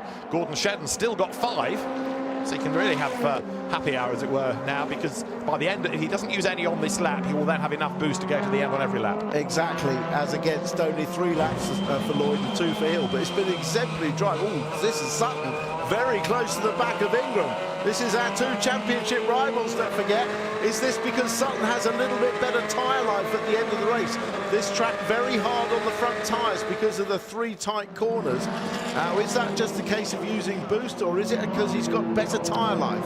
A little bit of tyre smoke from Ingram as he locks it up coming down towards Brooklands, but yeah, Sutton having a go. He desperately has to be, never mind needs to be. He's just got to get ahead of Ingram. He's got to take any point away from Tom that he possibly can to help in the championship. And there is Nick Hamilton with a problem, flame from underneath as well. I was about to tell you that the gap between the race leaders have come right down again to 3/10, so from a second down to 3/10. Hill's only got 1 lap of boost left though, and depending on what's coming out of the bottom of Nicholas Hamilton's car, the road might be a bit slippery. That's Chilton with a problem, and has he got a puncture? Because the rear of the car doesn't look good. Yeah, left rear, so he's heading for the pit lane. But I'm a bit fearful of all that flame and any liquid from Hamilton's car. Yeah, he's pulled off, but this could necessitate a safety car if the marshals need to be on track. That's well and truly alight, that car. It is. And of course, Nick Hamilton, not the quickest to get out of the car, but he's out safely, I think. It just shows the power of that Toka Turbo boost, because he'll close that gap massively on the last lap using it. Now, of course, the question is how close to a marshal's post for the fire extinguisher is Nick Hamilton's car. He stopped it as soon as he can do. Safety car is deployed, and we have a maximum of 3 laps to add on. But the safety car is called because of the Nick Hamilton fire, and this is really bad news for Dan Lloyd. It's bad news for Dan Lloyd, probably bad news for Tom Ingram as well, because he would have been much happier if that gap had stayed open rather than close the whole pack up. That car is massively alight. Yeah, it is, and unfortunately it's in a place where the marshals can't easily get to it. You can see Nick has stopped as best he can, as soon as he can, but now the fire truck is there, but it's been ablaze for a good 20-30 seconds, I fear, and that's not going to be seen again today, I would have feared, because not only is there an engine that's gone, there's all the bodywork damage, there's all the residual damage from the extinguishant, and still quite a bit of fuel on board, so the marshals very bravely attacked the fire, but we are under safety car here. Fortunately, the wind is blowing the smoke away from the circuit, so it's not going to come across the circuit, but it's hard to put out, isn't it? Yeah, it is. Look, it's the extinguisher's hardly touching it initially. The fire is underneath the front bonnet, and it's, look, that extinguisher's run out, and the fire is not tamed at all. It's very hard to get at the source of the fire. And the longer it lasts, the more damage is being done. Let's have another look. So Nick Hamilton goes up towards Beckett's. He's aware perhaps of a problem, and there the flame starts to lick underneath the car. And there was fluid coming out. Yeah. Can you see there's fluid coming out? So it's an oil fire, the worst type underneath there. That's what I was saying about being fearful of liquid on the road. The message gets through to Nick. You need to stop, stop, stop, which he does, but It's a blaze that's going to take quite a bit of time to put out, and the marshals are still attacking it. So there is Nicholas Hamilton just walking back to the car, but I rather fear that's his day done, because I think that would have done a lot of damage. Yeah, now the marshals have really got on top of that well. They've got on top of it with that second extinguisher, and have saved the worst possible damage, which will be a total loss on the car. So Dan Lloyd goes past and possibly thinks to himself, I hope this blaze carries on, because he doesn't really want that many racing laps the other side of the safety car. He'd be very happy to finish now. Look at the concentration here. Dan, as I said earlier on, he has been an outright race winner. He's got 3 victories to his name. But if you were to give Restart Racing the team's first outright win, he would be the hero of the hour. And sort of pulls himself together there, look, coming down towards Brooklands, gives himself a shake. That's exactly what that is. That's just right. Get a grip of yourself. Don't relax too much under the safety car. Keep your concentration up. That's literally a little aid menoir that you see drivers do. But yeah, for him personally, it would be fantastic. He really struggles to put the budget together to go racing. He's one of the most enthusiastic race drivers out there. He has his own TV channel, DLTV, and he has a lot of supporters. He had the financial hurdle of a blown engine to overcome halfway through the year, and this would be a fantastic reward for him if he can pull off this victory.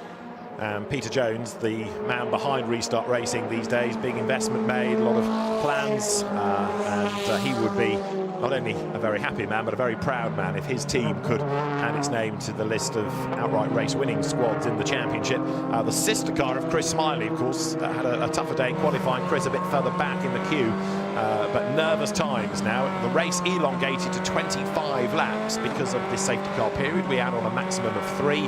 But as long as those vehicles are still trackside, then that's helping Dan Lloyd, because every time he goes past, one more lap of that 25 completed. Yeah, and of course it means that when he does resume, he'll have less laps, maybe no laps without the boost. If it restarts again with 2 laps of boost, he'll be able to use it for both laps. So it's actually very useful for someone like Shedden, who had 3 laps left. He didn't want to be running race laps under the safety car. No, but equally, Dan will perhaps be thinking about stacking Jake Hill into Gordon Shedden. The teams will be no doubt telling drivers of exactly how much boost they have and their rivals have. So we're on to lap 22 out of 25. So this is on board with Camish. Look further ahead, 2 cars up. And this is the spin for Chilton. He's obviously got a problem on the left rear. I think the puncture was already there. That caused him to spin. And then he drove straight into the pit lane. He did indeed. There he gets all sideways. How that tyre went pop will be interesting to find out. It was a big, big lose. Yeah. And not even Captain Car Control can save that. No, but probably from a little touch with somebody, and it's just punctured the tyre. He has rejoined down in 20th place.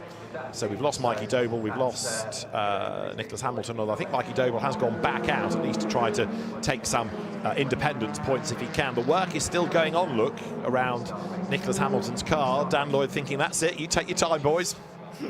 Yeah, definitely. He would be quite happy for this race to finish behind the safety car. Haven't seen that for a very long time, actually. So the cars now come through Luffield. There is Mikey Doble back on track. You can see the damage to the front of the car. So Mikey, who had a pole position from Silverstone, of course, years ago, has had a tougher race. He's going to be way, way down, but just taking independence points is what he's after here. Yeah, and hats off to the Power Max team, who have done a lot of work on that Cupra to try and make it feel as much as possible like the Astra that they, of course, lost in that fire. And Mikey Doble qualified 11th, which was a good effort. Absolutely. And he is giving away independent championship points to both Dan Lloyd and Chris Smiley, so that's going to be an interesting situation post-race. The cars now then turn their way through Copse, and Dan Lloyd is on lap 23, so I'm rather fearing that at best we get 1 racing lap in, but it may be that we just go to the end under safety car, because not only does the fire have to be put out, but also the incident vehicles need moving. The car may well need moving as well.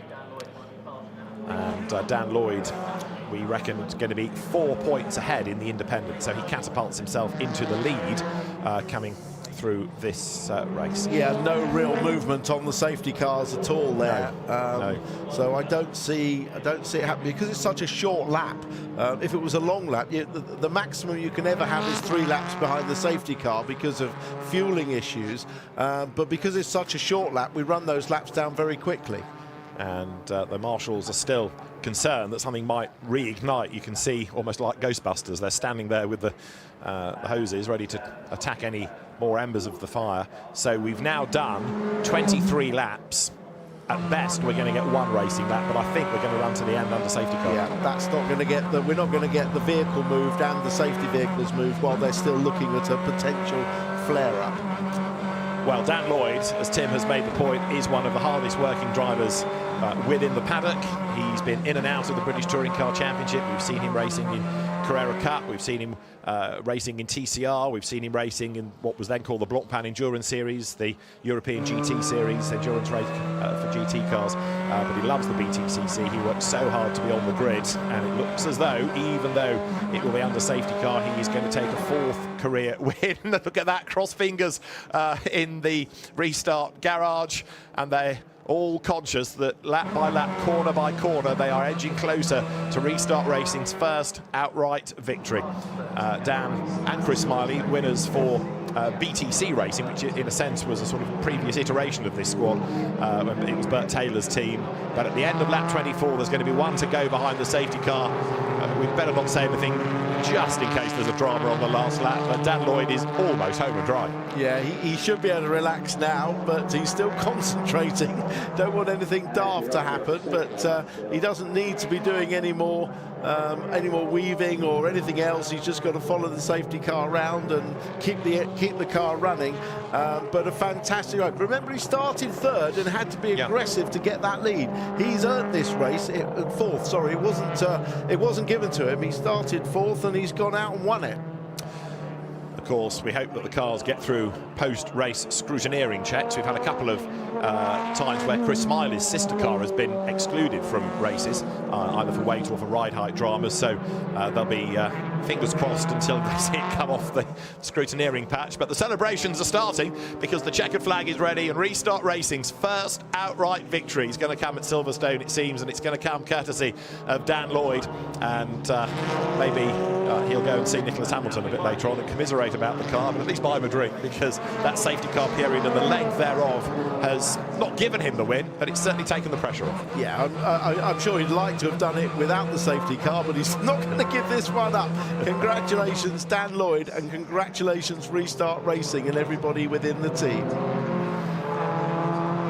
A 12th different winner of the season beckons then, and it is going to be Dan Lloyd. The man from Huddersfield leads the pack through Woodcote Corner, and a 4th career victory, his first of the year. The checkered flag awaits. Dan Lloyd wins our first race of the day in the Kwik Fit British Touring Car Championship, and a delighted team, a delighted driver as well. Dan Lloyd has done it. Jake Hill second, Gordon Shedden third. They were all denied the chance to challenge as we finished under the safety car, but you can see how much that means to one of the hardest triers on the grid. Yeah, I can't wait to hear his interview. He's going to be absolutely ecstatic. Door open, a wave to the marshals, a wave to the fans, and brilliant. He still has a job to do, which is to drive around and pick up as much of the rubber marbles on the tyres as he can to try and lift that front ride height. Don't apply the brakes hard and squish the front suspension down. Drivers have been told not to drive on the grass and the dirt. They were told that at the driver's briefing, and ecstatic reaction in the pit lane. A drama there. That is a tyre that has gone for the BMW Darrell De Leon. So left front, and he has made it to the end 13th. That's a soft tyre. Yeah, he should stop really, because he's just doing damage. He's already taken the checkered flag. He doesn't need to do any more damage. He'd be better off lifting that car and bring it back. The team will have seen that, and no doubt on the radio be telling him to either slow or stop. But interesting to see how that's come about after those slow laps behind the safety car. But Dan Lloyd, yes, he has a job to do. He's running wide to get the pickup to help with the weight and the ride height of the car, to therefore comply with the regulations. And he will make his way down the pit lane. So another Hyundai victory, but out of the Restart Racing stable this time. And in the championship battle, Ingram did finish, of course, 1 place in front of Sutton. Yeah. We saw that graphic on the points. That just changes the points by 1 point in favour of Ingram. So it's 1 race out of 6 gone, where Sutton hasn't been able to encroach on that points lead. So this is the one nervy bit that remains as the ride height roller goes under.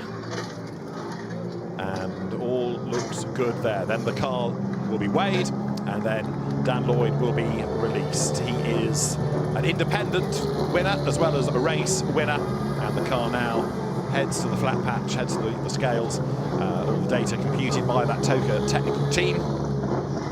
Jake Hill for 2nd place, Gordon Shedden for 3rd, and Dan, slightly heart in mouth, will get the signal in a moment to fire up the engine and to make his way into that Parc Fermé area. Dan Lloyd then, our first race winner of the day. Jake Hill for 2nd, Gordon Shedden for 3rd. The car is released and to the P1 board. Dan Lloyd stops. Mickey Butler from Goodyear arrives to just take the information from the tyres, to have a look at pressures and temperatures. But Dan Lloyd is not that fussed about tyres. He's concerned about being a race winner, and it's been a long time between victories. Well done to Dan Lloyd then. It was Croft in 2022 when he last stood on the top step of the podium. He hurls himself at the engineers to start the celebration, and Dan Lloyd it is who wins race 1 here at Silverstone, and you can argue to a degree he was helped by that safety car, but even so, brilliant stuff. Anthony Williams from Accelerate, the other Hyundai squad, goes to say well done, and the engineers are absolutely over the moon and as delighted as Dan himself. Round 25 then of the championship, a win for Dan Lloyd. Jake Hill 2nd and Gordon Shedden taking 3rd. Senna Proctor 4th ahead of Josh Cook, Aidan Moffat 6th, with Tom Ingram 7th, significantly ahead of Ash Sutton. Dan Rowbottom 9th, and the top 10 rounded out by Adam Morgan. Aaron Taylor-Smith 11th ahead of Dan Camish, up from the rear of the grid. Darrell DeLeon 13th ahead of Charles Rainford. And the last championship point going the way of Chris Smiley in the other Restart Racing Hyundai. Just out of the points, Max Buxton's Toyota, Dexter Patterson's Cupra, then Nick Halstead. Sam Osborne had a time penalty for track limits. Tom Chilton 20th after his puncture and a pit stop. 21st went the way of Mikey Doble, and we lost Nicholas Hamilton, of course. That was the reason for the safety car due to the fire. And the fear is that we may well have lost Nick for the day, because I fear a lot of damage has been done in that blaze. So where do we stand then in terms of the championship? Tom Ingram 33 ahead of Ash Sutton, and Dan Camish is still just ahead of Dan Rowbottom. That gap narrows in race 1. Jake Hill's 5th ahead of Tom Chilton. Adam Morgan is 7th. You've got Charles Rainford, Senna Proctor and Darrell DeLeon now rounding out that top 10. And the other championship that is significant is for the independents. Well, that came with a really tight situation. Mikey Doble ahead, but only just. Well, now it's Dan Lloyd 4 ahead of Chris Smiley, and Mikey Doble drops to 3rd.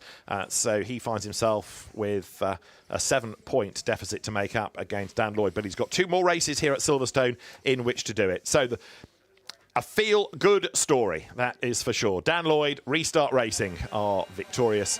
And there he is, race winner Dan Lloyd.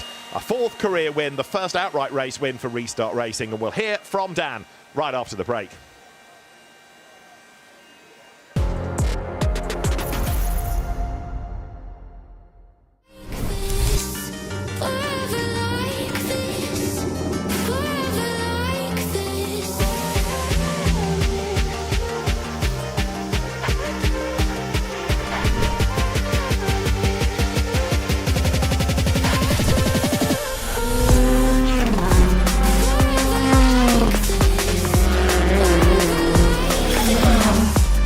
VERTU races, maximum attack. Either BTCC or nothing, so I'm going all out this year. Whenever I'm in the championship, I'm here to win.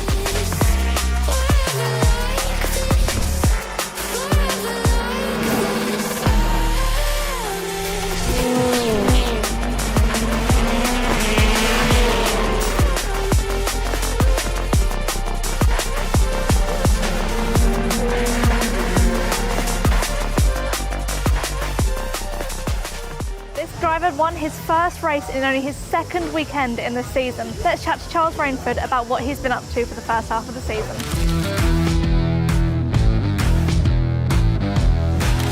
season gone so far? Obviously, you've come up from the Porsches and now you're in a touring car. What's the adjustment been like for you? Yeah, I think the biggest bit to get used to has really been the extra fan engagement. The cars are fantastically fun to drive, and obviously WSR have helped me out a lot. The championship's awesome, and I love the whole boost, push to pass, TCB as well. So really enjoying it at the championship. The racing's very different. That's been another thing to get used to. But yeah, just loving it so far. And how different are the cars to the Porsches that you were driving last year? Obviously, you're in a rear-wheel drive, which is different to the rest of the grid. But how different are they? Yeah, they are very different. You say they're both rear-wheel drive, but that's kind of where the similarities stop after that. Obviously now we're front engine, Porsche's got the engine in the back. We're on smaller tyres, the thing moves around a lot more at high speed, so it suits my driving style a lot more. I think I prefer this driving style. I could never quite get my head fully around the Porsche, so results have been okay so far this year, so we just keep trying to build on that really. And obviously you've come into a new team as a rookie. How has that been for you? How have the team sort of adjusted around you? What are the kind of people that you've been working with like? Yeah, I mean, as it is anyway, I've got such an experienced crew on my car. So got Dan Millard, engineer, very experienced. He's helped me so much already to get up to speed in terms of driving and a lot of stuff away from the track. We actually live about 5 minutes away from each other, so we meet up quite regularly to go through stuff. Obviously, I've got ABS, number one mechanic. Tom as well on my car is number 2. So I've got a really experienced crew, and that leaves me obviously with a lot of confidence. If I have any questions, everyone just knows what they're doing. I beg your pardon. Who would I trust on the grid to cut my hair? Honestly, I know this is going to sound really bizarre, but Mikey Doble, because I think he's got a level of something about him which makes he would want to do a good job. Rowbottom, because he's obsessed with his hair. It is like, that is all he cares about. Not you, mate. Definitely not you. You know what? I'm going to say probably Jake Hill. He has a pretty good haircut. He likes his haircuts as well. And I think he'd do a pretty good job cutting as well. TC, top cat behind me, because he's going to be the most thorough OTT, OCD, or everything. It'd take him a month, and with hair that looks that good, who would blame him? I go to sweet treat. Oh, Aiden. Charles, he's my little sweetie. Cadbury's marvellous creations. It's like a party in your mouth. You got all the crackly bits going on, you got the squidgy jelly bits there, and obviously Cadbury's chocolate, which is world class. So that's my go-to.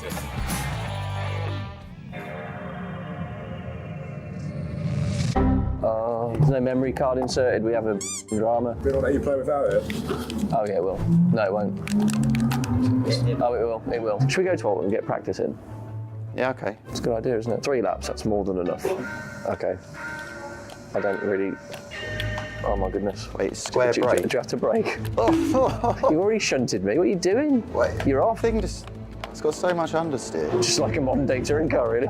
Oh goodness. Wow. I didn't realise the grass was part of the racing line, but I've gone straight on. I've gone straight on.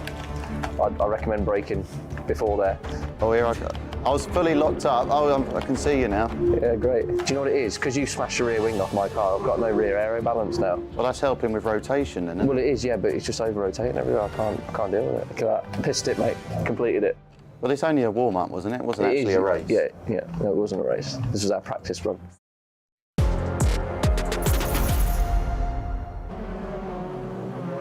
Round 25, the lights went out and poleman Darrell de Leon had a good run down to turn 1, but further behind Dan Lloyd was a man on a mission, pushing on to take the lead of the race. Further down, it didn't take long before the Hyundai of Ingram pushed ahead of Ingram and Rowbottom. And then after an oil fire on Nick Hamilton's car brought out a safety car, Dan Lloyd was hoping the race would finish under safety car, which it did, taking his 4th career win, his first of the season, and first outright victory for Restart Racing. Let's head down now to Louise Goodman for the winners' interviews. Such a special moment, Dan. Just talk us through it. I mean, you've had wins before, but to get the first win for Restart Racing. Yeah, this one's just as if not more special than the rest. Very, very emotional, as I always am, but very special for the team getting the first win, and it's just been a really tough year. Been really tough, and just kept going and going, and team have worked so hard. Obviously, it's their first year with the Hyundais, and the emotion that was going through me through that race, it was just everything. But obviously, started 4th, mega start to the race. I would have loved to have finished without a safety car, but I don't care in the end. I'd take it. I'm so happy. I mean, we were talking before the race, you know, we're like, I want a podium, but to get the win. And we saw that moment in the car. Tim was talking to us about it, that moment when you gave yourself a little shake. Just tell us what was going on there. Yeah, so everything was going to plan up to the safety car. I knew I had a bit more boost than Jake, just kept that gap so it wasn't too much pressure, so it was all good. Safety car came out, I thought, no. And then obviously a long time sat there, and at one point a thought entered into my head, oh, this could be my first win for the team. I got goosebumps and I got a bit emotional. I was like, no, snap out of it, because obviously still had a job to do. And yeah, I had a plan if there wasn't a safety car, but yeah, to take it home, just so happy. It repays so much hard work the team have done, and all my sponsors so supportive. Been mega tough year. I've not dealt with a lot of things well mentally this year, but just kept going. It just proves if you keep working your nuts off, then it will come good at some point. Such a reward. I mean, is this hopefully, do you think, going to open the floodgates? Because also, actually, having said that, this is increased, put you in the lead in the Independent Drivers' Championship. There's every chance that you could tie up the Independent Teams Championship in the next race. So a special day all round. Yeah, I don't care about that. No, I'm joking. No, it'd be great. Obviously, like I said earlier, concentrate on what we can do. The rest will come with it. You know, the teams is fantastic if we can tie that up next race, and obviously the drivers as well. That's going to get interesting at Brands. But like I said, some things have not gone our way. We've been struggling with temps for the past 3 rounds. The team has sorted that for this weekend, and all of a sudden we're flying. So hopefully that'll continue to the end of the season. Brilliant. Really pleased for you, mate. Really pleased for you. Right, let's go into our second place driver, Jake Hill. I mean, you made places, not quite as many as you would have liked, but that safety car really it kind of tied your hands, didn't it? Yeah, I think we were setting up for a bit of a good end to the race there. I mean, me and Dan sort of equaled up on boost deploy. My engineer Craig was keeping me up to date with how many Dan had left. So yeah, we had a great car though. The car was super fast, you know, even without using the boost deploy there. So yeah, puts us in good stead for the rest of the day. And a P2, I'm still really happy with that. Those early couple of laps, I think your experience showed through there in terms of the way that you brought your tyres in. Yeah, I mean, you could see Darryl was fighting for everything, and bless him, he ended up, you know, smoking the fronts there, and eventually ended up with a punchy, you know. But you know, Gordon made a great start and got on with it. Dan followed and I latched on, and then obviously me and Gordon had a good race in the mid part there as well. So yeah, overall it was a good race from my side. Well done. I'm thinking it's the lucky duck that I gave you before the race. It could be the duck. Made all the difference, didn't it? Gordon, a man who would have loved to I mean, you had all that boost in your back pocket and no chance to use it, but nonetheless, a podium is a podium. Absolutely, it's a genuine race one podium, which is great progress. You know, I think I can't thank the team enough for just kind of helping it along. But it was a good little race, like you say. I'd been saving the extra boost for the last laps to mount that last attack, and I think it could have been quite fruity between the top 3 of us. But Dan drove a great race. He got off like a scalded cat to start with. Jake used his strengths, and all in all, it was pretty interesting. Next race, you're going to have the less favourable tyre on. Yeah, it'll be interesting to see how the day pans out. You know, we've seen at different stages this weekend. The medium actually didn't look too bad, but for sure there's a little advantage with that soft. But we've got a podium. We now need to manage the rest of the day, and we'll do the best we possibly can. But yeah, really chuffed. Good stuff. Well done. Well done. I think we've got time for a very quick word. Come on in, Peter, because it's a special moment for any team when they get their first victory. Just very quickly tell us what this means to everyone at Restart Racing. Oh, well, first of all, I used to hate safety cars. We worked so hard for this. The team spirit's been amazing all season. I'm so glad I put Dan in the car, and my heart is pounding away like nothing at the moment, and it just means so much to us. And hopefully there's some more good news to come today as well. So we're absolutely choked at the moment. Yeah. Behind those dark glasses, there's a bit of a tear going on. Congratulations, best of luck across the rest of the day, Pete. Great result for you and the whole team. Right, we are going to head off for a break now, but there's more racing when we come back. The VERTU Mini Challenge drivers will be out on grid, so make sure you join us for that. We'll see you in a couple of minutes.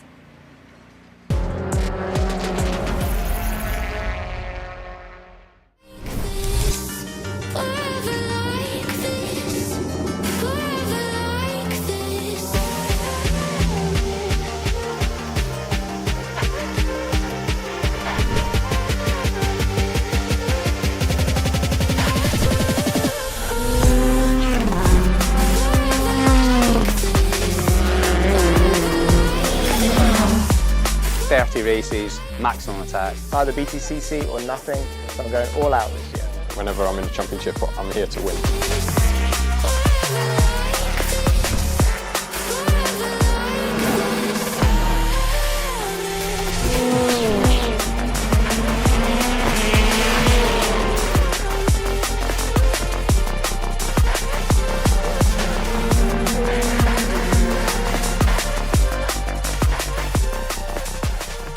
Driver won his first race in only his second weekend in the season. Let's chat to Charles Rainford about what he's been up to for the first half of the season.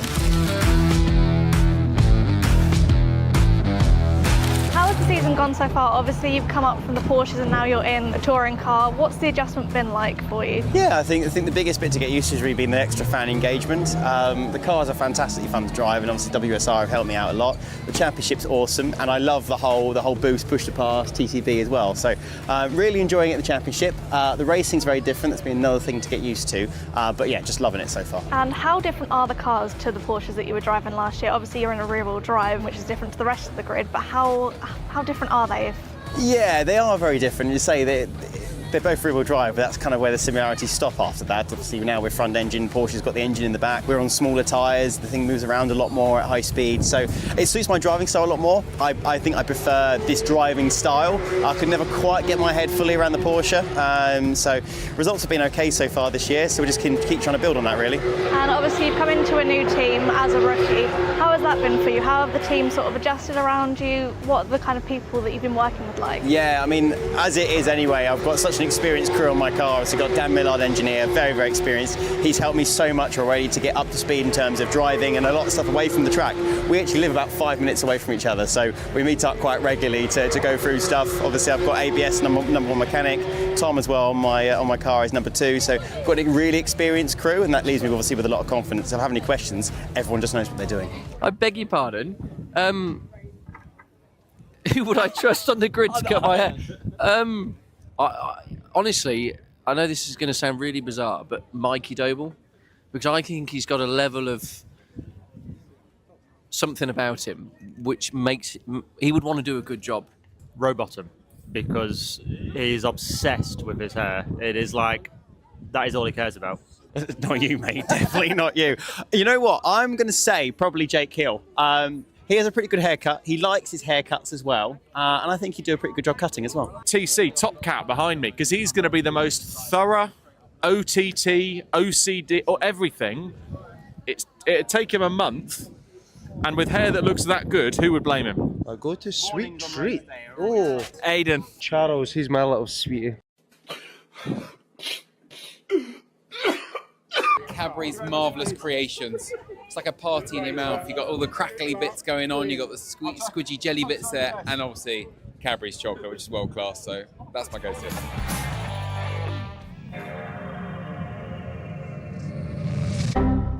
There's no memory card inserted, we have a drama. We don't let you play without it? Oh yeah, it will. No, it won't. Oh, it will. Should we go to Alton and get practice in? Yeah, okay. It's a good idea, isn't it? 3 laps, that's more than enough. Okay. I don't really... Oh my goodness. Wait, square brake. Do you have to brake? You already shunted me, what are you doing? Wait. You're off. It's got so much understeer. Just like a modern day touring car, really. Oh goodness. Wow. I didn't realise the grass was part of the racing line, but I've gone straight on. I've gone straight on. I recommend braking before there. Oh, here I was fully locked up. Oh, I can see you now. Yeah, great. Do you know what it is? Because you smashed the rear wing off my car, I've got no rear aero balance now. Well, that's helping with rotation, isn't it? Well, it is, yeah, but it's just over-rotating everywhere. I can't deal with it. Look at that. Pissed it, mate. Completed it. Well, it's only a warm-up, wasn't it? It wasn't actually a race. Yeah. No, it wasn't a race. This was our practice run.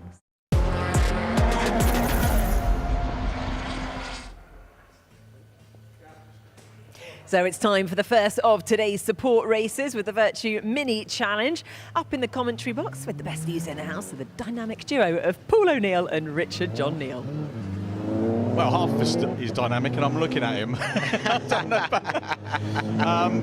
Very sadly, we've lost Jamie Osborne. He's not here. The championship leader is poorly. Jamie, we wish you well. We want to see you back on the grid at Brands Hatch. Yeah, definitely. That's going to be a difficult one, isn't it, to get back into? And yeah, really, really sad that he's not here. But yeah, we wish you well, and I'm sure you're going to be back on it at the last round, my man. I really hope so. Lost the championship lead yesterday, not the way you want to lose the championship lead, but we wish you the very best of health and quick recovery. to our mini racing. Loads of stories. Obviously, we're getting into the closing stages, and we'll come to the points in a moment.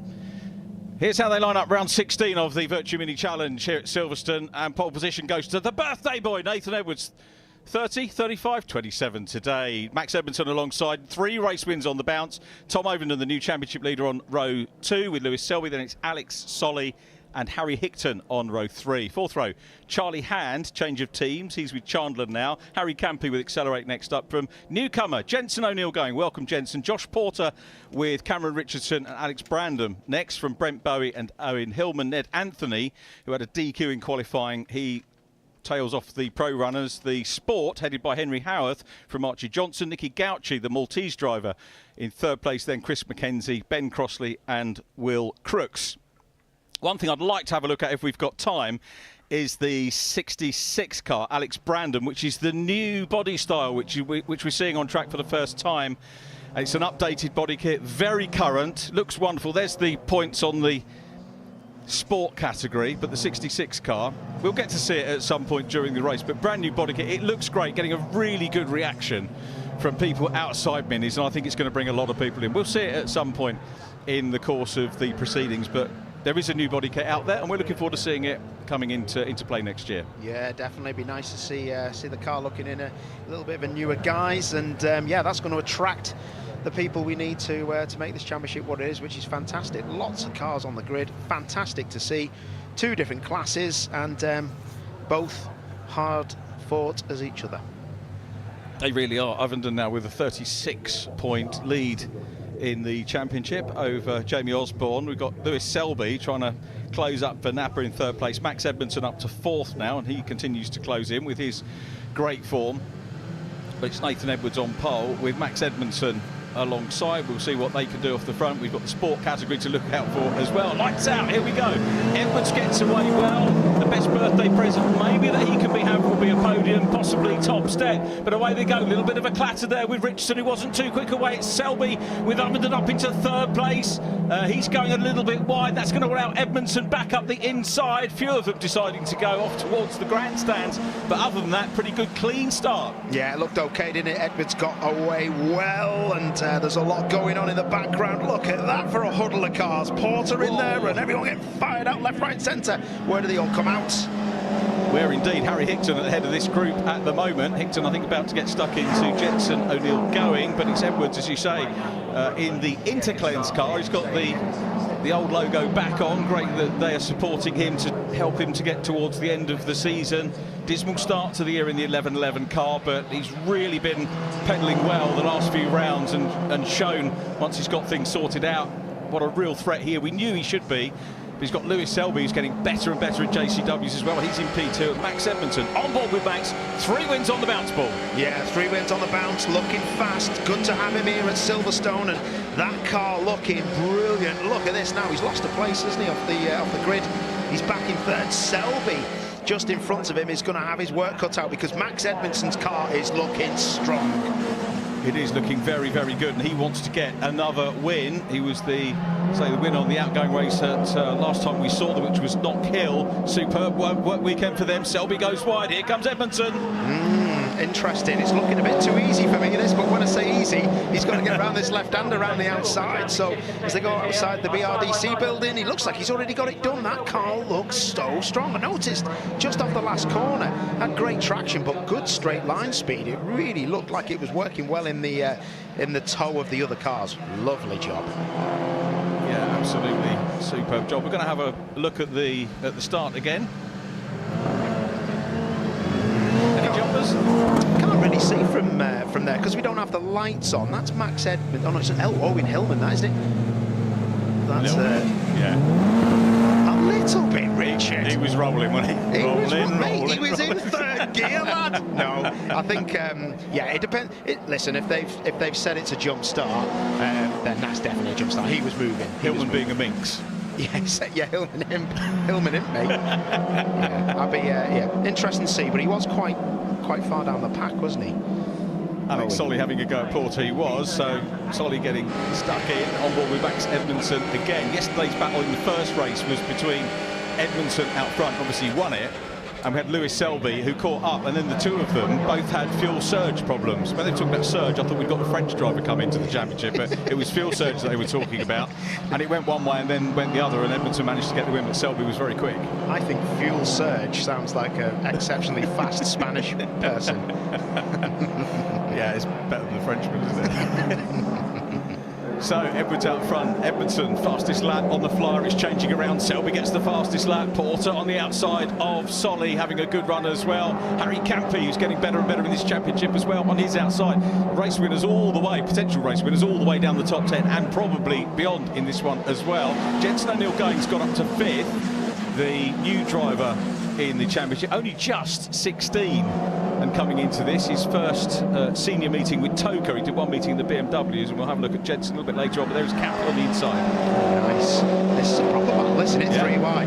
This will be interesting because Solly's got to make a decision here. He's got 2 cars on his outside, but this is the lead pack coming through. Oh, it's 4 cars now wide.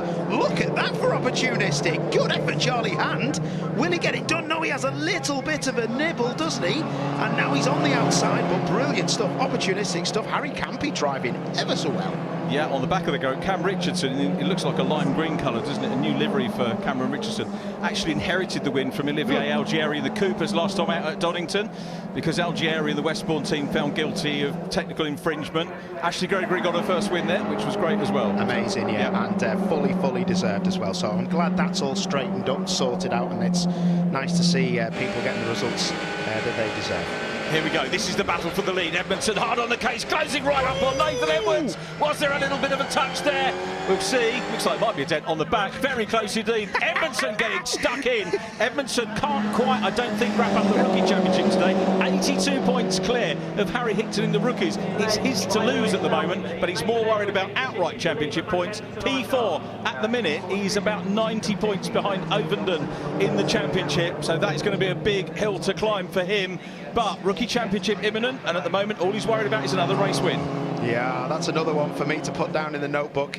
Was there contact there? Mate, his neck nearly ended up in the back window.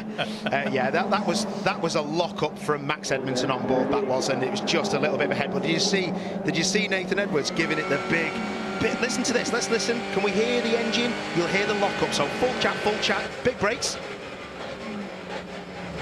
There you go. See, did you hear that? That's the gearbox chattering as the front wheels lock up. Hopefully Max will say sorry about that, because Nathan Edwards was not happy. This, in front of your very eyes, is Battle Royale. This ain't going to stay like this, I'll tell you that for nothing. Yeah, all great stuff from the JCWs, working so hard. Don't forget, they've got a taste today coming up to the Coopers and this class as well in October. Fastest lap, Jensen O'Neill-Going. Look at that, his first meeting in JC. He's only done one meeting in a BMW 1 Series, a club meeting, and now he is the reigning Fiesta Junior champion. So it's the equivalent of a Ginetta Junior champion moving up onto the Toka package. Absolutely blitzing it at the moment. Jensen O'Neill absolutely destroyed that Ford Fiesta Championship. He was amazing in that championship, and this is exactly where I expected him to be. Battling, fastest laps and proper stuff. Let's see what he's got. The family did the right thing. He's in the pink car. There he is, the 45, and yeah, did the right thing. Won the championship. He actually could have done another year and a half. Could have done another 2 seasons in juniors. But they said rather than, they couldn't put him into senior racing at the start of the year, he wasn't old enough, so they held off. They did a bit of testing, and now he's come and racing JCWs. But we rightly go back to Max Edmondson, who's trying to close down on Nathan Edwards, the birthday boy. Is the party going to be spoiled? It could be, because we've got a black and white flag for the leader. The 21 has been given track limits warning. He's got to be careful. He might have already seen it being waved on the pit lane, but if he hasn't, he'll see it this time, because they'll put it out again. Let's see what happens. But anyway, back to this 64. Harry Hickton just trying to back Ovenden off in as they come out of Luffield. He is, yeah, both relative newcomers to the class. Hickton, of course, in the rookie category, as is Harry Campy, third in the rookie standings for Harry Campy. But Hickton continues on his way up ahead of Tom Ovenden. Ovenden here, the pressure is kind of off him this weekend, but he's only got a 36-point lead over Jamie Osborne, and we know what Jamie's like when he is on form. He could pull all those points back at Brands Hatch. It's not inconceivable. No, definitely not. All to play for. So we'll get out of here and see what happens. God, looks very nervous. Hickton's 64, just on turning. The rear's locking up on these minis. Remember, they're front wheel drive, so the rear tyres are just like a trailer. They're just getting dragged along, and anytime you turn and brake at high speed, the pitch in the front of the axle will make sure the rears come off the floor and it locks those rears. This battle at the front is hotting up, and I can't wait to see how it goes. It's good. Just for those of you keeping on the sport category, I can tell you that it's Archie Johnson, the new championship leader, ahead of Henry Howarth at the moment in that one, with Mackenzie in third place. So we've got a new championship leader in JCW Sport. Johnson 9 points clear, is ahead of Henry Howarth again. Two Jam Sport teammates having a great battle, but here they are with the TJ Hall car of Johnson out front, Henry Howarth. Then we've got down behind them Owen Hillman after his moments earlier on. Yeah, so it's all to play for. Sport category's been fantastic this year. Really like hard-fought battles and getting involved with those H-pattern gearboxes, the lower power, the more of a budget entry, but still just a little bit less heavy on the wallet to get into the championship and see what Toka is about, see what ITV4 is all about, and show off your sponsors and your partners. Please come along and have a play, guys. Yeah, it'd be lovely to see more cars involved in the mix. And as I say, Johnson here has got Owen Hillman. There's a little bit of a cushion between himself and his arch championship rival. It is going to go all the way to Brands Hatch between those two. So the white car and the third car, the pink machine, both teammates, both jostled for position last year in the amateur class of the Fiesta, Ford Fiesta Championship. They battled all year long. It was Howarth that had the run there last year and got the better of them, and that championship included Dan Lewis, who of course now is in the Porsche Sprint Challenge. So another good development championship, that one. Yeah, of course. Hillman in front now. He's got back. So yeah. Did he have a drive-through or something? Possibly. There's no reason why he should be that far down. No, he jumped the start, didn't he? So perhaps he has had one, but yeah, he's a way back, isn't he? I don't think we've seen a drive-through, but anyway. Owen, who of course was on the podium last time we saw these cars at, it was not Kettle, wasn't it, the JCW? Seems a while ago now, and so we've got one car up the top end of the JCWs for the Pro Alloys Racing team, another one just dicing with the lead runners in the sport categories. We go back to the overall leaders, and Edwards here, if he is worried about track limits, doesn't seem to be phased too much, and Edmondson might be timing this run now. We've got 10 minutes or just under 10 minutes remaining on the clock as Nicky Gauci makes a move in the black and green car. So Gauci busy dicing with Ben Crossley. Ben Crossley trying to make a move as well. Yeah, it doesn't matter where you are in the sports, there's always plenty of racing going on. And Chris Mackenzie at the head of this group, currently third in the sports. So this is third, fourth, fifth and sixth in the sports. All good competitive stuff. Yeah, close together, aren't they? They're giving each other just enough room, and they look at that. Gauci getting his rear splitter felt up there. Gauci flies over from Malta every round. I know he's got a lot of people watching over there, so I know he also would want to thank us for the support. Ben Crossley's going to have a go. Goes to the outside run here, so Gauci, who was on the podium, it's a podium apiece for Gauci, the man in front of him, Chris Mackenzie at the moment so far this weekend, so bragging rights between them, but Crossley wants to get this podium action as well in blue. And immediately behind them is Will Crooks, who is on his debut season, and Will, as you say, he's right there with them, and he'll be pleased with that. He was a little bit quicker, he said, in testing yesterday. Disappointed with his qualifying performance, but race-wise, up with the podium back, so I guess he's going to be happy with that as a first-year driver.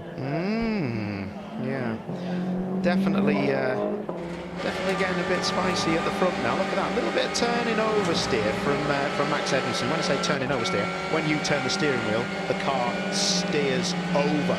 So you turn the steering, and then next minute the rear of the car starts to rotate. So yeah, it's all happening here. Max Edmondson looking like he's keeping his powder dry, but your man in front who's leading this race, remember, he cannot go over those track limits again, and he looks like he has been going over those track limits, or just getting to it. Well, car 70 has just had a 5-second track limit warning. Well, not warning, he's had a penalty, so that's Owen Hillman. So he's having an absolute nightmare, isn't he? He is, yeah, not good for Owen, so he'll come back and bounce back at Brands Hatch GP. Jensen O'Neill going as forward. There he is, actually, in the pink car, just about to be passed by the leaders. Pulls out of the way. Fastest lap earlier on, fastest lap now with Nathan Edwards, and we go back on board with Max Edmondson. Wow, Nathan Edwards is really pushing the limits here. of the track. I've got to say, even at Woodcote, where they would not maybe look at it so much, he will straight line the corner.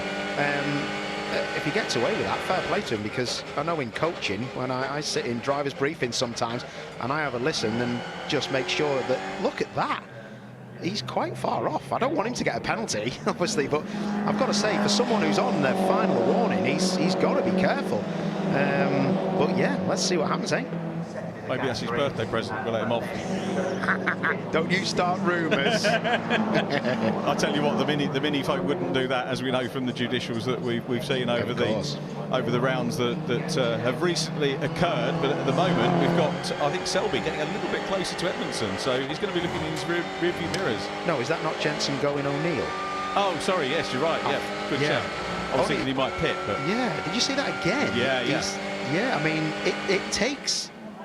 It straightens and shortens the circuit doing that, but listen, if they're not looking there for track limits, it doesn't matter, because they will look at certain places, and that's about it. 56 has now got a time penalty, so that is Crossley, isn't it? So that is another one, but everywhere else it. Oh, Nicky Gauci, whose fault was that? Nicky move over on him? Looked a bit 50-50, didn't it? Only seen it the once, but they're so close together, it's difficult. Let's have a look. This might show us a little bit more. So look at the bottom of that 210 of Mackenzie. The splitter is absolutely hanging off, but yeah, you only need to touch the back of these cars and it doesn't do them any favours at the rear on these splitters. They don't do too much, them diffusers. But yeah, it's better to have them attached than not. So have a look at this now. You've got Woodcote, and that they're both doing it now. Actually, Max Edmondson wasn't doing it, but he is now. That is somewhere they're not looking at. I remember driving here years ago in touring cars, and we all did it. I mean, I remember being right against the wall to cut the corner. We're racing drivers, and that's what we'll do. Look at you going O'Neill, then he rotating there. Look at this then. Oh, good luck with this, Richie, your go. Here we go, some more tasty racing going on. This is for the podium in the sport category, and at the moment it is Chris Mackenzie in the 210 who leads it, and Nicky Gauci on the outside. Crossley with a warning, remembering the blue car is next up, and then at the back of the group we've got Will Crooks, who's getting stuck in as well. Great to see Will up with these guys, but Mackenzie and Gauci, they've been dicing all year. It's a great continuation of a super battle that we've had all season long, and it's the Jam Sport Scholarship winner that is chasing the Bitcoin racing driver, and he's going to have a look down the inside here. Is Nicky Gauci, can't quite do it. Scholarship open for next year. If you fancy being next year's green and black car, Nicky Gauci, get your entries into the scholarship. Yeah, but look what it's done now. Look at that. Crossley's just said, thank you very much, you've held yourself up, and now I'll have a go at Mackenzie. So what locks up, he's gonna, I thought he was gonna move out the way and sail wide, but that was not to be. Here we come, up into third now. Up into third place goes Harry Hickton. Hickton past Selby. Hickton's on the podium. Can't remember whether Harry's had a podium so far, Hickton. No, he hasn't. 0-0-0 on first, second and thirds. Is this going to be a maiden podium for Harry Hickton? Well, he's got a little bit of time to go, hasn't he? And these two behind him look like they're getting into each other. So, yeah, he could do this. But no, he's not. He's just got a really bad run off that last corner. He's having to defend. And this is going to be an attack for that podium spot now from Selby. Yeah, Lewis Selby wants to get this back. He attacked in the later stages of yesterday's races to make position up. The new Valvoline livery looking resplendent. Tom Ovenden, the championship leader, back in fifth place at the moment. Ovenden will want to have a go at Selby. Those two, you've got to say, probably after today are going to be... No, it's not going to be first and second. First and third in the championship, isn't it? On the points. It'll replay here as we go back to the sport category. Oh, Nicky Gauci goes into the back of Ben Crossley. Nicky, bit much that lad. There was a bit of a difference, and that's what's happened with that. Right, so let's not blame him completely, because he could have a problem with some kind of braking or whatever because of what we've just seen there, or that is the remnants of hitting the back of Crossley there. So lucky Crossley didn't go round. It is, held it well, didn't he, Ben Crossley? Back with the leader, so Edmondson trying to close it again. Is this a timed run? I don't think so. I think he'd want to get in front in the early stages and pull away, but he's on the case of the race leader. Edwards has been under pressure all race long, but it's a scenario that he is used to. The Interclans 1111 car goes down into Brooklands again. He went really wide then, really wide. His fronts are starting to wash away. That will be beautiful to see for Max Edmondson. Look now, you're seeing that gap has just dissolved. This is it. This is going to be the attack in the next 2 minutes. 2 minutes 12 to go, and it is Edwards will be very well aware of this multiple race winner, right within 4 race winners. There's only second in terms of race wins to Jamie Osborne is Max Edmondson. Goodness me, incredible stuff. And Jenson O'Neill going, keeping pace with them. Harry Hickton back in third, but remember the third car we're looking at on track is a lap down after some issues. Rear's lock for Max Edmondson. He just about got away with it there, didn't he? But you can see they're both trying so hard. Oh, 56, that's the same car, isn't it? From Crossley. He's got 10-second penalty, so he's gone over the track limits again. Punted sideways and a 10-second penalty for your trouble. Oh, dear me. It's his birthday as well. Oh, it's not, yeah, it's a shame, but he'll come back at Brands, home meeting at Brands Hatch for Ben Crossley, which he'll be looking forward to, as will we on the GP circuit. Now it is last knockings, isn't it, for these runners. We're going to get 2 more laps out of this one as they cross the line. We'll see.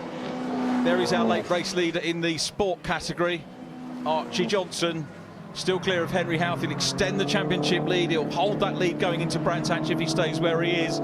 He's done a good campaign, as I say, him and his teammate, great rivals all year this year, all year last year in Fiestas as well. Back to the front though. Oh, here we go then. Look at this. This is getting really close. I just don't know whether, look at that, I just don't know whether Max has got the tyre. Look at the cut that Nathan Edwards just done, and they're really running close to track limits now. He's really not close enough, is he? And he'll start weaving down the straight now. He will start weaving down the straight to get rid of that toe, so could be all over. Hickton with a 5-second penalty. What a disaster for the lad. No podium for him. We spoke too soon. I spoke too soon. I won't blame you for that one. That was my fault. Harry, apologies for that. The man who runs out under the Manpower Motorsport awning is in third place on the road, but that's going to demote him down the order. There's Jenson O'Neill going, but it's coming on towards the last lap. It is going to be Nathan Edwards. He could probably have done with the checker there, but it was very nip and tuck. Max Edmondson has got another lap to try and get into the lead. Yeah, he's only got to get this done. I think he's strong enough in all the right places, to be honest, so let's see what happens. There's confirmation of that penalty for the 64, Harry Hickton. Gutted for the lad, gutted for the lad. Harry was in a meeting with us at Mini yesterday as the final lap carries on. Good lad is Harry Hickton, really good racer. He did the eSport series with us as well, did that well. Max Edmondson, Edwards hasn't looked too worried during this race. No, he's never really defended hard. The only thing he did do was down here into Brooklands. Oh, look at that. He's showing a nose. He's showing a nose, but he's just showing a nose. He's showing a nose, Rich. What was he doing there? Showing a nose. Here we come, and showing a nose through the final corner. It's the race leader. Nathan Edwards is going to grab another win here. And the 11-11 Interclens car will pass the pit lane entry. He will see the checkered flag being readied and will take the race win. Yeah, he does take the race win. Final lap graphic was still up. Takes the checkered flag. Nathan Edwards gets it. Max Edmondson next up. Lewis Selby will cross the line in fourth, but inherit third with the time penalty for Harry Hickton. Tom Ovenden therefore gets the next place from Josh Porter. Harry Campy in sixth. Hickton finishing ultimately in seventh.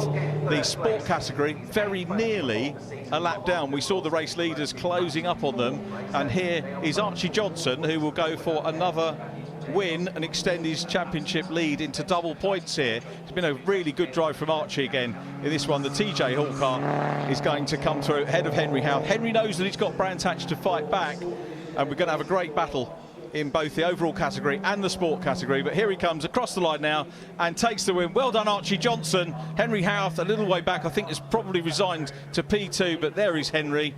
And of course we've got this big squabble going on still with the big gaggle of cars dicing it out for third place as we go back to our 1 and 2 there. Nathan and Max just, I think, saluting each other, and the marshals and fans here. Yeah, great stuff. I think for Nathan Edwards, I'm really pleased that he didn't get a track limits penalty, but I would like to know if he knew, and was he told that he wasn't going to get done for track limits at Woodcote, because that was like proper across. There's usually bollards there, but yeah. And I don't think Harry Hickton knows he's not on the podium, because he went straight towards the pit wall to celebrate. So yeah, that's a really sad one. Fans loved that one, didn't they? They did like that, yeah, they enjoyed that. Harry will know that he's got third place pace with him. He knew that anyway. 64 car pulls in. Jenson O'Neill going, had a decent race as well. So here we are, round 16 of the VERTU Mini Challenge here at Silverstone. Nathan Edwards, the winner from Max Edmondson. Lewis Selby back on the podium as well in the Napa Racing UK entry. Tom Ovenden 4th from Josh Potter and Harry Campi. Harry Hickton 7th from Alex Solly and Charlie Hand. Cameron Richardson wraps up our top 10. 11th goes to Ned Anthony. Alex Brandham in the new bodied car. We didn't see it, but it's there for you to look at in the paddock. Or online. Then it was Archie Johnson, the winner of the sport category, ahead of Henry Houth and Chris McKenzie. Will Crooks next up from Ben Crossley. Jensen O'Neill going had a lengthy pit stop. There are also problems for Brent Bowie in the development car, the sustainable fuels car, and Nicky Gauci, who we saw retire as well. Similar problems for Owen Hillman. So championship points as we head to Brands Hatch GP. Look like this. Tom Ovenden, the championship leader, 70 points now. Lewis Selby did make it up into P2 from Jamie Osborne. Again, we wish Jamie well. Max Edmondson 4th from Josh Porter. Rookies, 96 points now, the gap. Edmondson to Hickton. Harry Campion 3rd. Charlie Hand 4th and Cameron Richardson wrapping up our top 5. JCW Sport, 12-point lead now, so another 3 points added to Archie Johnson's lead from Henry Howarth. Ben Crossley in 3rd from Chris McKenzie and Will Crooks in 5th. And the JCW Sport rookies headed by Howarth from Johnson, Crooks and Gauci. So great stuff from the Minis. Celebrations for the birthday boy Nathan Edwards. Time to get yourselves a bit of cake, not birthday cake, but tea and cake, and we'll catch up with Nathan after this break.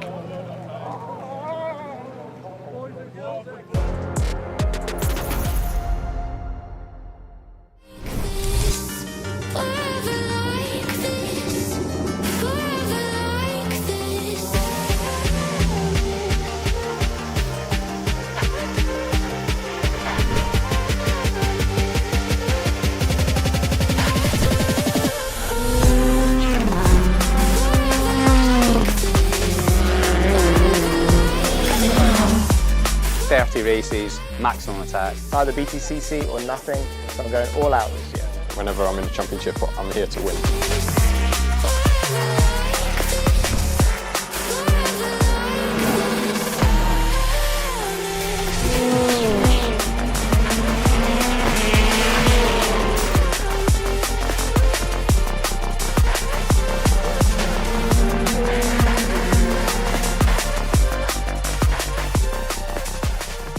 Driver won his first race in only his second weekend in the season. Let's chat to Charles Rainford about what he's been up to for the first half of the season.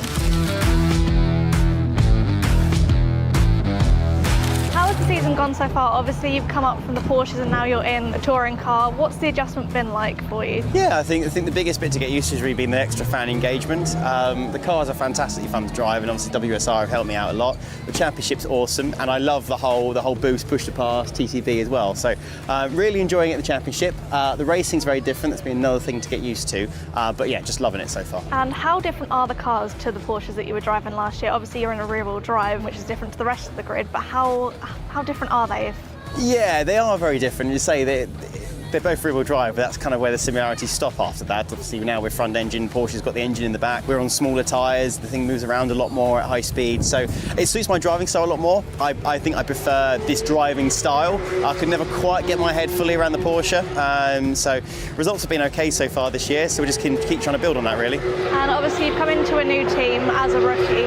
How has that been for you? How have the team sort of adjusted around you? What are the kind of people that you've been working with like? Yeah, I mean, as it is anyway, I've got such an experienced crew on my car. So I've got Dan Millard, engineer, very, very experienced. He's helped me so much already to get up to speed in terms of driving and a lot of stuff away from the track. We actually live about 5 minutes away from each other, so we meet up quite regularly to go through stuff. Obviously, I've got ABS, number one mechanic. Tom as well on my car is number 2. So I've got a really experienced crew, and that leaves me obviously with a lot of confidence. If I have any questions, everyone just knows what they're doing. I beg your pardon. Who would I trust on the grid to cut my hair? Honestly, I know this is going to sound really bizarre, but Mikey Doble, because I think he's got a level of something about him which makes he would want to do a good job. Rowbottom, because he's obsessed with his hair. It is like, that is all he cares about. Not you, mate. Definitely not you. You know what? I'm going to say probably Jake Hill. He has a pretty good haircut. He likes his haircuts as well. And I think he'd do a pretty good job cutting as well. TC, Top Cat behind me, because he's going to be the most thorough OTT, OCD, or everything it'd take him a month, and with hair that looks that good, who would blame him? I go to sweet treat. Oh, Aiden. Charles, he's my little sweetie. Cadbury's marvellous creations. It's like a party in your mouth. You got all the crackly bits going on, you got the squidgy jelly bits there, and obviously Cadbury's chocolate, which is world class. So that's my go-to.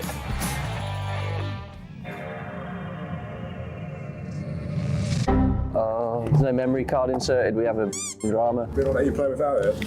Oh yeah, it will. No, it won't. Oh, it will. It will. Should we go to Alton and get practice in? Yeah, okay. It's a good idea, isn't it? 3 laps, that's more than enough. Okay. I don't really... Oh my goodness. Wait, square brake. Do you have to brake? Oh, you already shunted me. What are you doing? Wait. You're off. It's got so much understeer. Just like a modern day touring car, really. Oh goodness. Wow. I didn't realise the grass was part of the racing line, but I've gone straight on. I've gone straight on. I recommend braking before there. Oh, here I was fully locked up. Oh, I can see you now. Yeah, great. Do you know what it is? Because you smashed the rear wing off my car, I've got no rear aero balance now. Well, that's helping with rotation, isn't it? Well, it is, yeah, but it's just over-rotating everywhere. I can't deal with it. Look at that. Pissed it, mate. Completed it. Well, it's only a warm-up, wasn't it? It wasn't actually a race. Yeah. No, it wasn't a race. This was our practice run.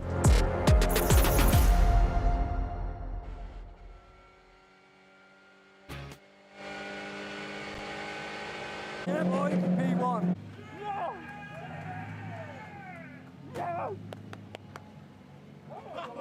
But after 20 minutes of wheel-to-wheel action, it was Edwards who took his 3rd win of the season for Accelerate, with plenty of celebrations after what has been an intense weekend of racing. Let's hear from our winners of the race now with Louise Goodman.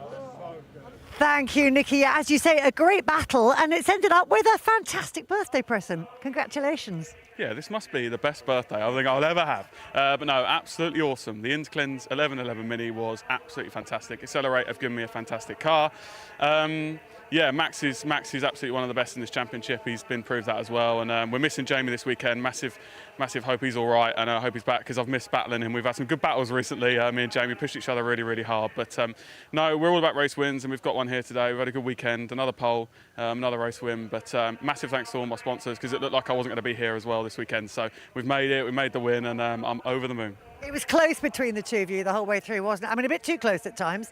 I knew that Max was the one to beat in the field this weekend, and without Jamie, obviously, I think the 3 of us would have had an almighty battle as well. So I'm hoping he's back for Brands and we can battle it out there. But yeah, I knew Max where he was going to be stronger and where I wasn't. I just had to be really, really careful through turn 1 and then just come out of turn 2 really, really well. So absolutely awesome. I was concentrating so hard. I don't think I saw the last lap board. So I was so happy when the checkered flag came out. But no, it's credit to him as well, and obviously to Lewis as well for his podium for Napa as well. So yeah. Well done, good stuff. I was going to ask you about track limits, but I'll ask the both of you. I'll ask you instead, Max. I mean, you were both interesting use of track limits in inverted commas towards the end of that race. Yeah, I knew Nathan got a penalty early on, so I when I started overtaking him, well, not overtaking, catching him towards the end, I was using them quite tactically, and I didn't get a warning, so I just kept taking advantage of it, really. Listen, that's what you racing drivers do. I mean, a good result for you. Obviously, you had 2 wins earlier on across the weekend. A 3rd one would have been nice, but a P2 is not bad, is it? Yeah, I couldn't really ask for much more, to be honest. P2, P1 yesterday, and obviously 2 race wins.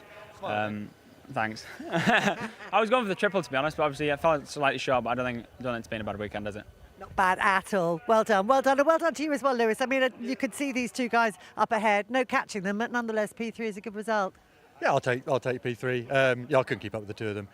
All on one corner, really. Just had a bit too much understeer at the top of Beckett's. But other than that, a good weekend. Unfortunately, I had a DNF yesterday, but it's great to have the Valvoline brand on the car. Great to do that for the Napa Auto Parts guys. So, yeah, I'll take a podium.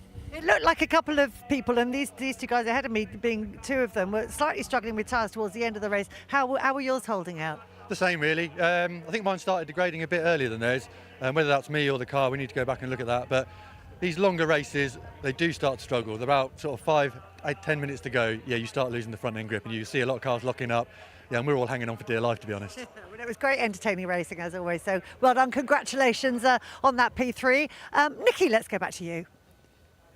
Lovely stuff, Lou. Thank you so much. Well, it's been a busy morning, hasn't it? Which means it is time for our lunch break here at the circuit. Drivers and teams alike get a break as well.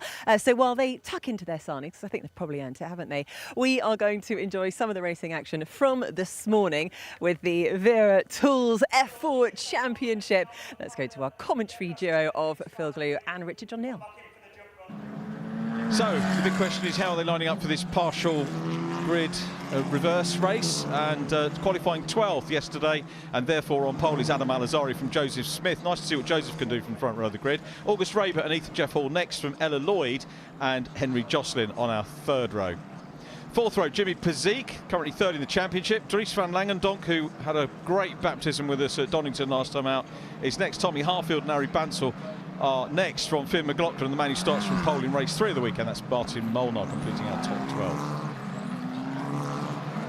13th row in Campbell Pilling from Charlie Edge. Thomas Behrman is next from Hani Sadiq. Chase Fernandez on row 9. He is next to Theo Palmer.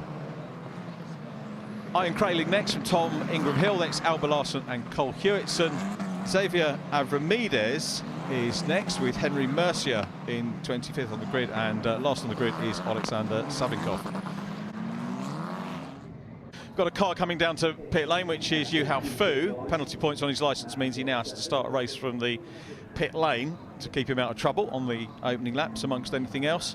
We have a different livery for Hewitson as well at the XL team. Okay. It's a black and orange livery instead of the usual blue, pink and white. So yeah, he's a good livery actually. I saw it earlier.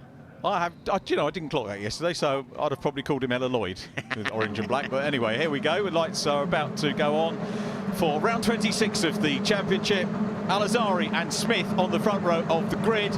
And let's see, yeah, Smith made a good getaway from the front. I tell you what, I thought he might be nervous, maybe like Thomas Behrman last year. Elba Larson stalling a little bit towards the back in the 14. Elba had a good race yesterday, was on the rookie podium yesterday, her first podium, which was mega news for her, but cracking start, Phil. Yeah, Alazari's got away there. You can see as well one of the McLaren-looking cars of Langendonk, I think, made a great start to get past Jocelyn, but you can see there's a bit of contact further back, and that's taken out the championship leader.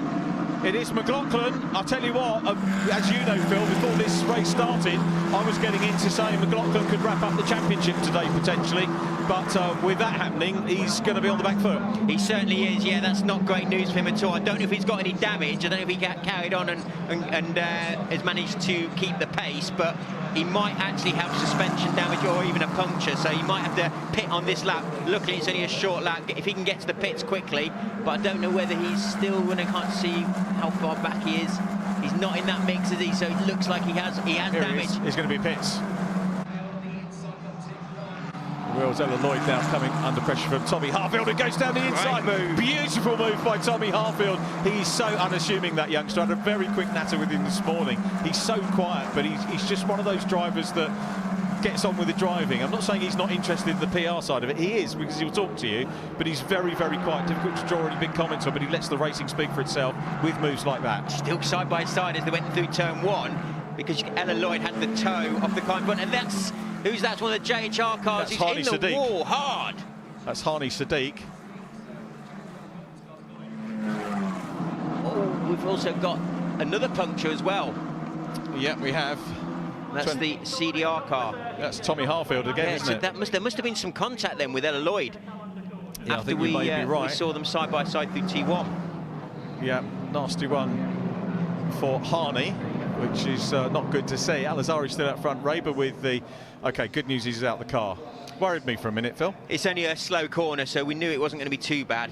It's the last corner. They're going very slowly in second or third gear, so he's obviously had contact, and that's what sent him hard into the wall, because that is quite a lot of damage, and I do hope he took his hands off the steering wheel as he hit the wall, because that can do a lot of damage to your thumbs and hands. But yeah, you can see it's quite a slow part of the circuit, but yeah, unfortunately he's not giving it up.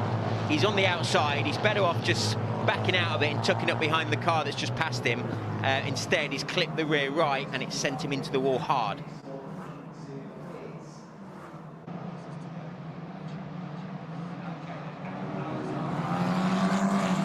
Rodin won all 3 races here on the GP configuration, starting from the National Pit Straight in May.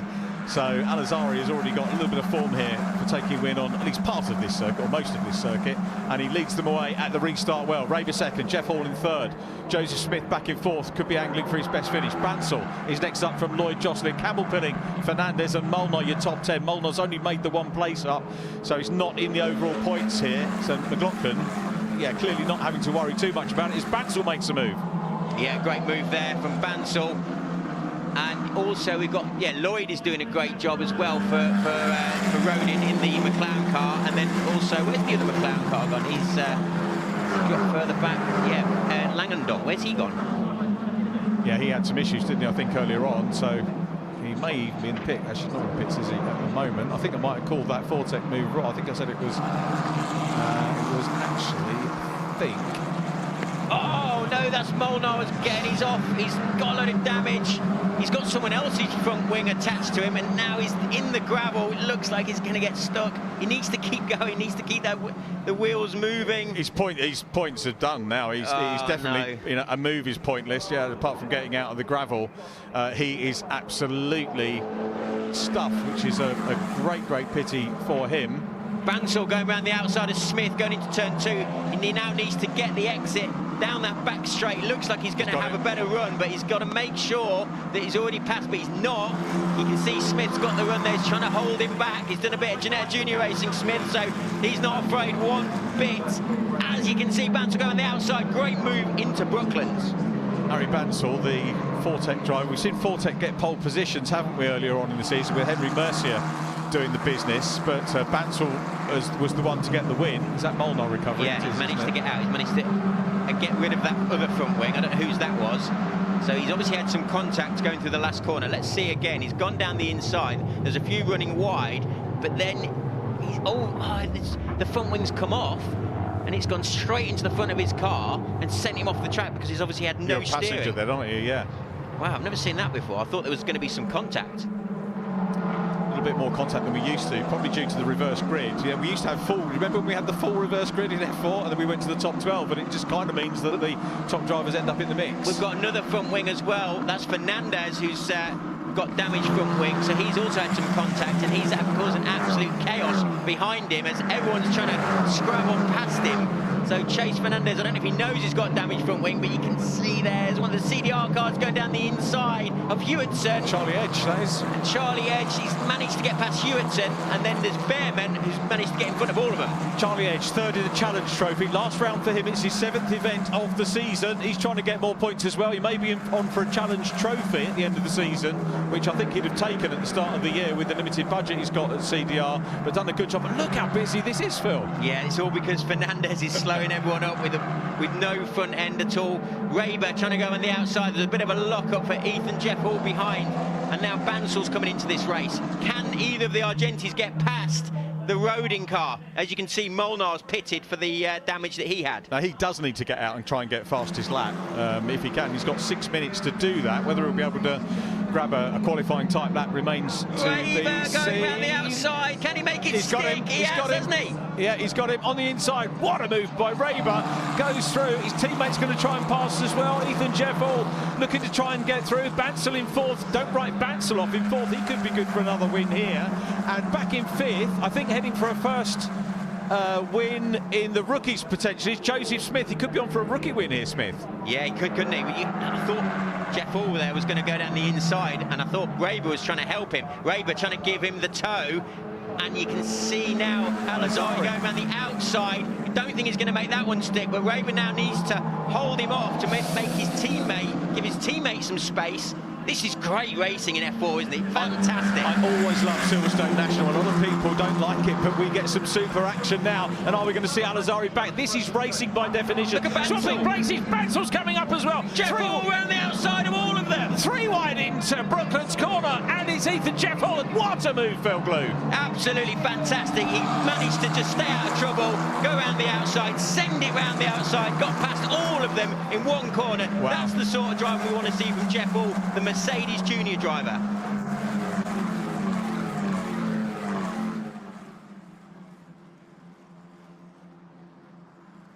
Here's a replay. Look at this, what a move round the outside of all of them. managed to have no contact. Obviously that would have been bad with teammates having contact, but still great driving from all 4 of those drivers there.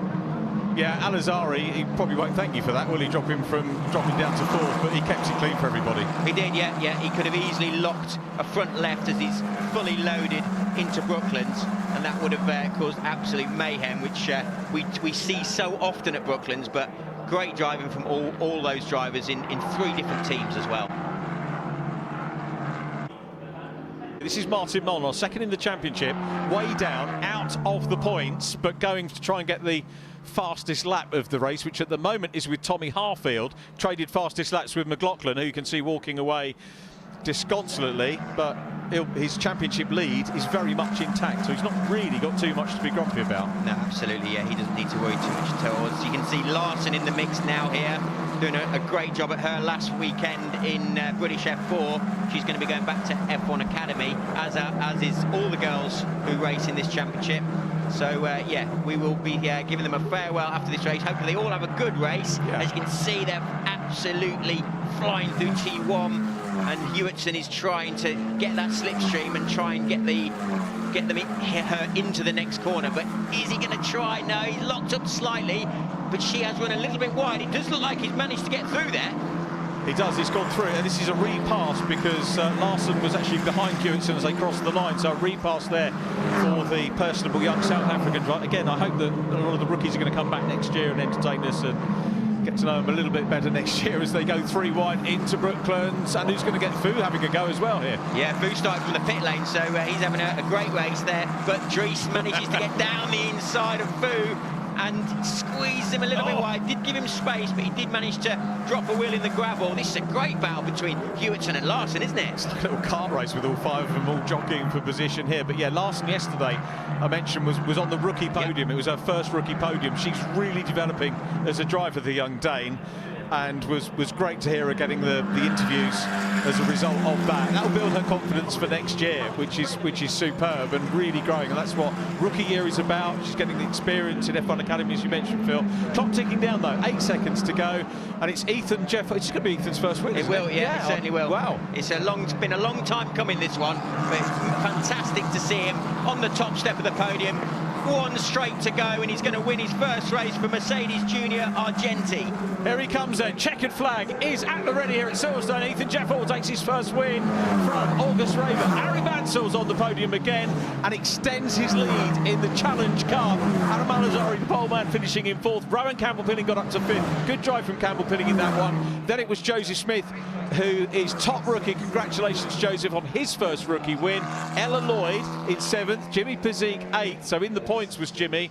Then it was Theo Palmer in 9th, and it was Ian Kraling in 10th place and completing our rookie podium. Fastest lap for Molnar as well. Great spot, Phil. He needed to do that.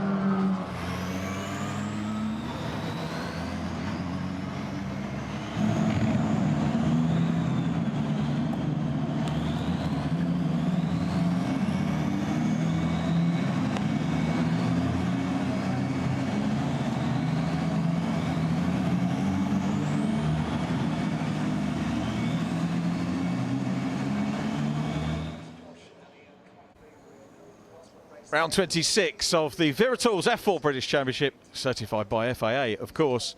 Ethan Jeffel, first win. August Raver, second from Ari Bansal. Adam Al-Azhari, 4th. Rowan Campbell-Pilling is in 5th. Rookie winner, Joseph Smith, ahead of Ella Lloyd and Jimmy Pazik. Second in the rookies, Theo Palmer, and the rookie podium completed by Ian Kraling.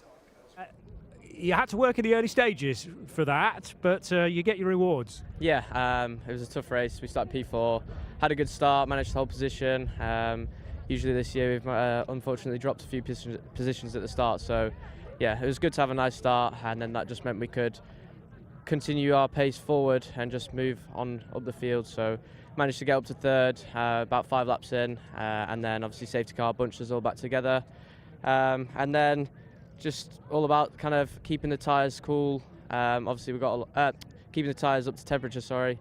We got a lot of graining yesterday. I think that's due to the nature of the track and obviously the temperature being quite chilly. So yeah, managed to stay behind the leaders and then just got a good run out of T3 and managed to make the move around the outside of the pair of them into Brooklands. So yeah, it was a a great move. Obviously, it's quite late in the race, so it was just a good way to end the race. I'm obviously first win of the year, so I'm really happy with the result, and the team's just done a fantastic job.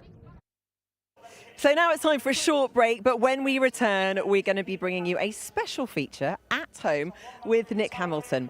First, before we do though, let's check in with David Addison, who's got this week's quiz question. Come on, David, what have you got for us? Cast your mind back to 2010 and what was significant about the 3 Silverstone races that season. The answer after the break.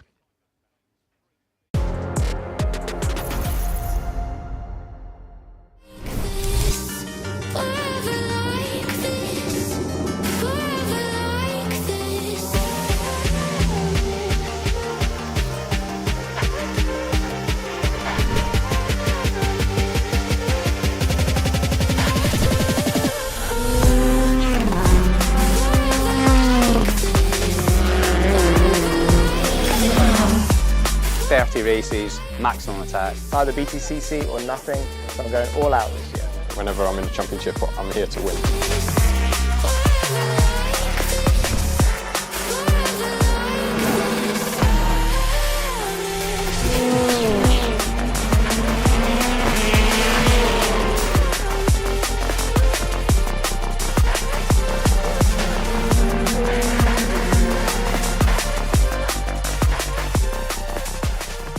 Driver won his first race in only his second weekend in the season. Let's chat to Charles Rainford about what he's been up to for the first half of the season.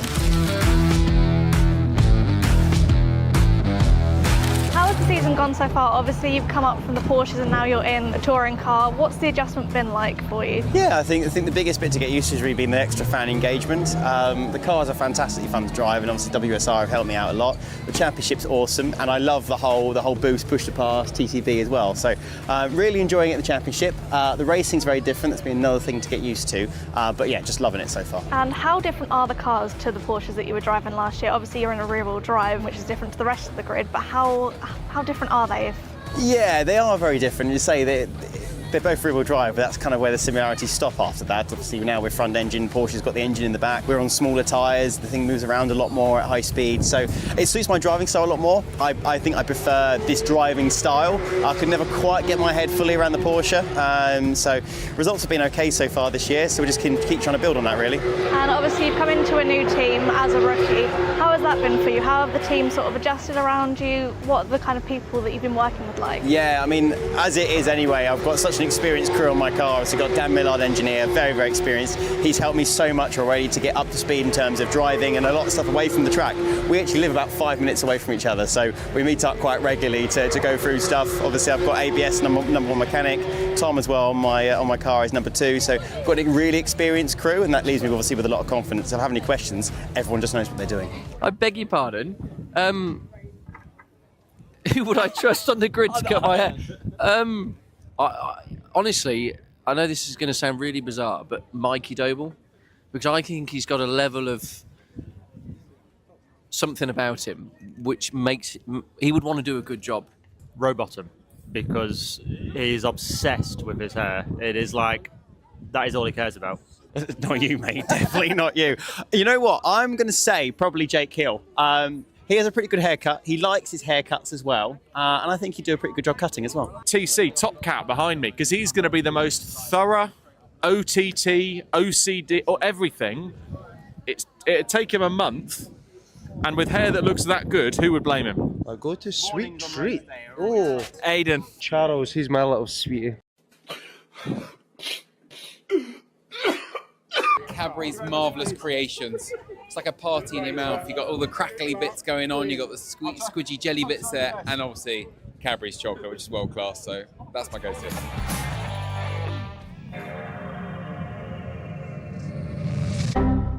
There's no memory card inserted. We have a drama. We don't let you play without it. Oh yeah, it will. No, it won't. Oh, it will. It will. Should we go to Alton and get practice in? Yeah, okay. It's a good idea, isn't it? 3 laps, that's more than enough. Okay. I don't really... Oh my goodness. Wait, square brake? Do you have to brake? Oh, you already shunted me. What are you doing? Wait. You're off. It's got so much understeer. Just like a modern day touring car, really. Oh goodness. Wow. I didn't realise the grass was part of the racing line, but I've gone straight on. I've gone straight on. I recommend braking before there. Oh, here I was fully locked up. Oh, I can see you now. Yeah, great. Do you know what it is? Because you smashed the rear wing off my car, I've got no rear aero balance now. Well, that's helping with rotation, isn't it? Well, it is, yeah, but it's just over-rotating everywhere. I can't deal with it. Look at that. Pissed it, mate. Completed it. Well, it's only a warm-up, wasn't it? It wasn't actually a race. Yeah. No, it wasn't a race. This was our practice. Before the break, I asked what was significant about the 3 races here back in 2010. The answer, they were all won by the same type of car, the Ford Focus, all out of the same team. And it's the last time that's happened here on the Silverstone National Circuit. Well done to all of you with a really long memory. Well, lovely stuff, David, and well done to those who got it right. Now, the pause on track continues here during the lunch break. So we are going to tuck into something rather special. Now, worldwide, the name Hamilton is synonymous with the iconic Silverstone track, with Lewis winning a record 9 Formula One Grand Prix here. But younger brother Nick has long been a pioneer in his own right as the first disabled driver to compete in the British Touring Car Championship. Now, he returned to the...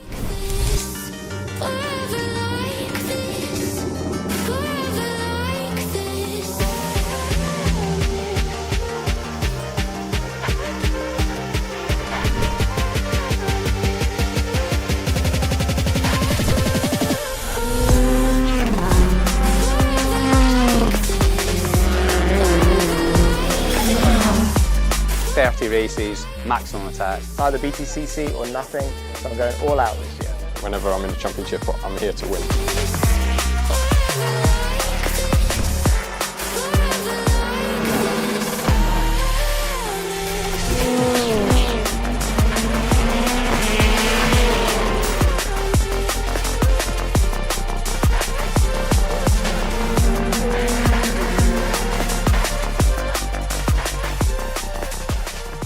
Driver won his first race in only his second weekend in the season. Let's chat to Charles Rainford about what he's been up to for the first half of the season.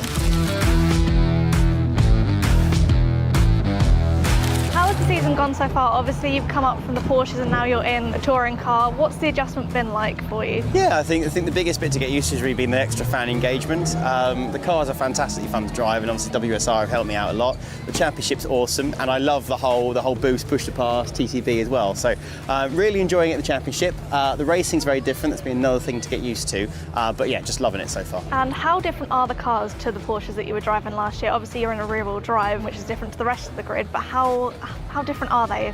Yeah, they are very different. You say they're both rear-wheel drive, but that's kind of where the similarities stop after that. Obviously now we're front engine, Porsche's got the engine in the back, we're on smaller tyres, the thing moves around a lot more at high speed, so it suits my driving style a lot more. I think I prefer this driving style. I could never quite get my head fully around the Porsche, so results have been okay so far this year, so we just can keep trying to build on that really. And obviously you've come into a new team as a rookie. How has that been for you? How have the team sort of adjusted around you? What are the kind of people that you've been working with like? Yeah, I mean, as it is anyway, I've got such an experienced crew on my car. I've got Dan Millard, engineer, very, very experienced. He's helped me so much already to get up to speed in terms of driving and a lot of stuff away from the track. We actually live about 5 minutes away from each other, so we meet up quite regularly to go through stuff. Obviously, I've got ABS, number one mechanic. Tom as well on my car is number 2, so I've got a really experienced crew, and that leaves me obviously with a lot of confidence. If I have any questions, everyone just knows what they're doing. I beg your pardon. Who would I trust on the grid to cut my hair? Honestly, I know this is going to sound really bizarre, but Mikey Doble, because I think he's got a level of something about him which makes he would want to do a good job. Rowbottom, because he's obsessed with his hair. It is like, that is all he cares about. Not you, mate. Definitely not you. You know what? I'm going to say probably Jake Hill. He has a pretty good haircut. He likes his haircuts as well. And I think he'd do a pretty good job cutting as well. TC, top cat behind me, because he's going to be the most thorough OTT, OCD, or everything. It'd take him a month. And with hair that looks that good, who would blame him? I go to sweet treat. Oh, Aiden. Charles, he's my little sweetie. Cadbury's marvellous creations. It's like a party in your mouth. You've got all the crackly bits going on, you've got the squidgy jelly bits there, and obviously Cadbury's chocolate, which is world class, so that's my go-to.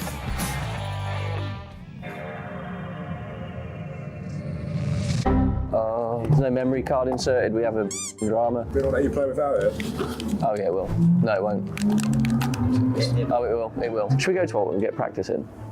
Yeah, okay. It's a good idea, isn't it? 3 laps. That's more than enough. Okay.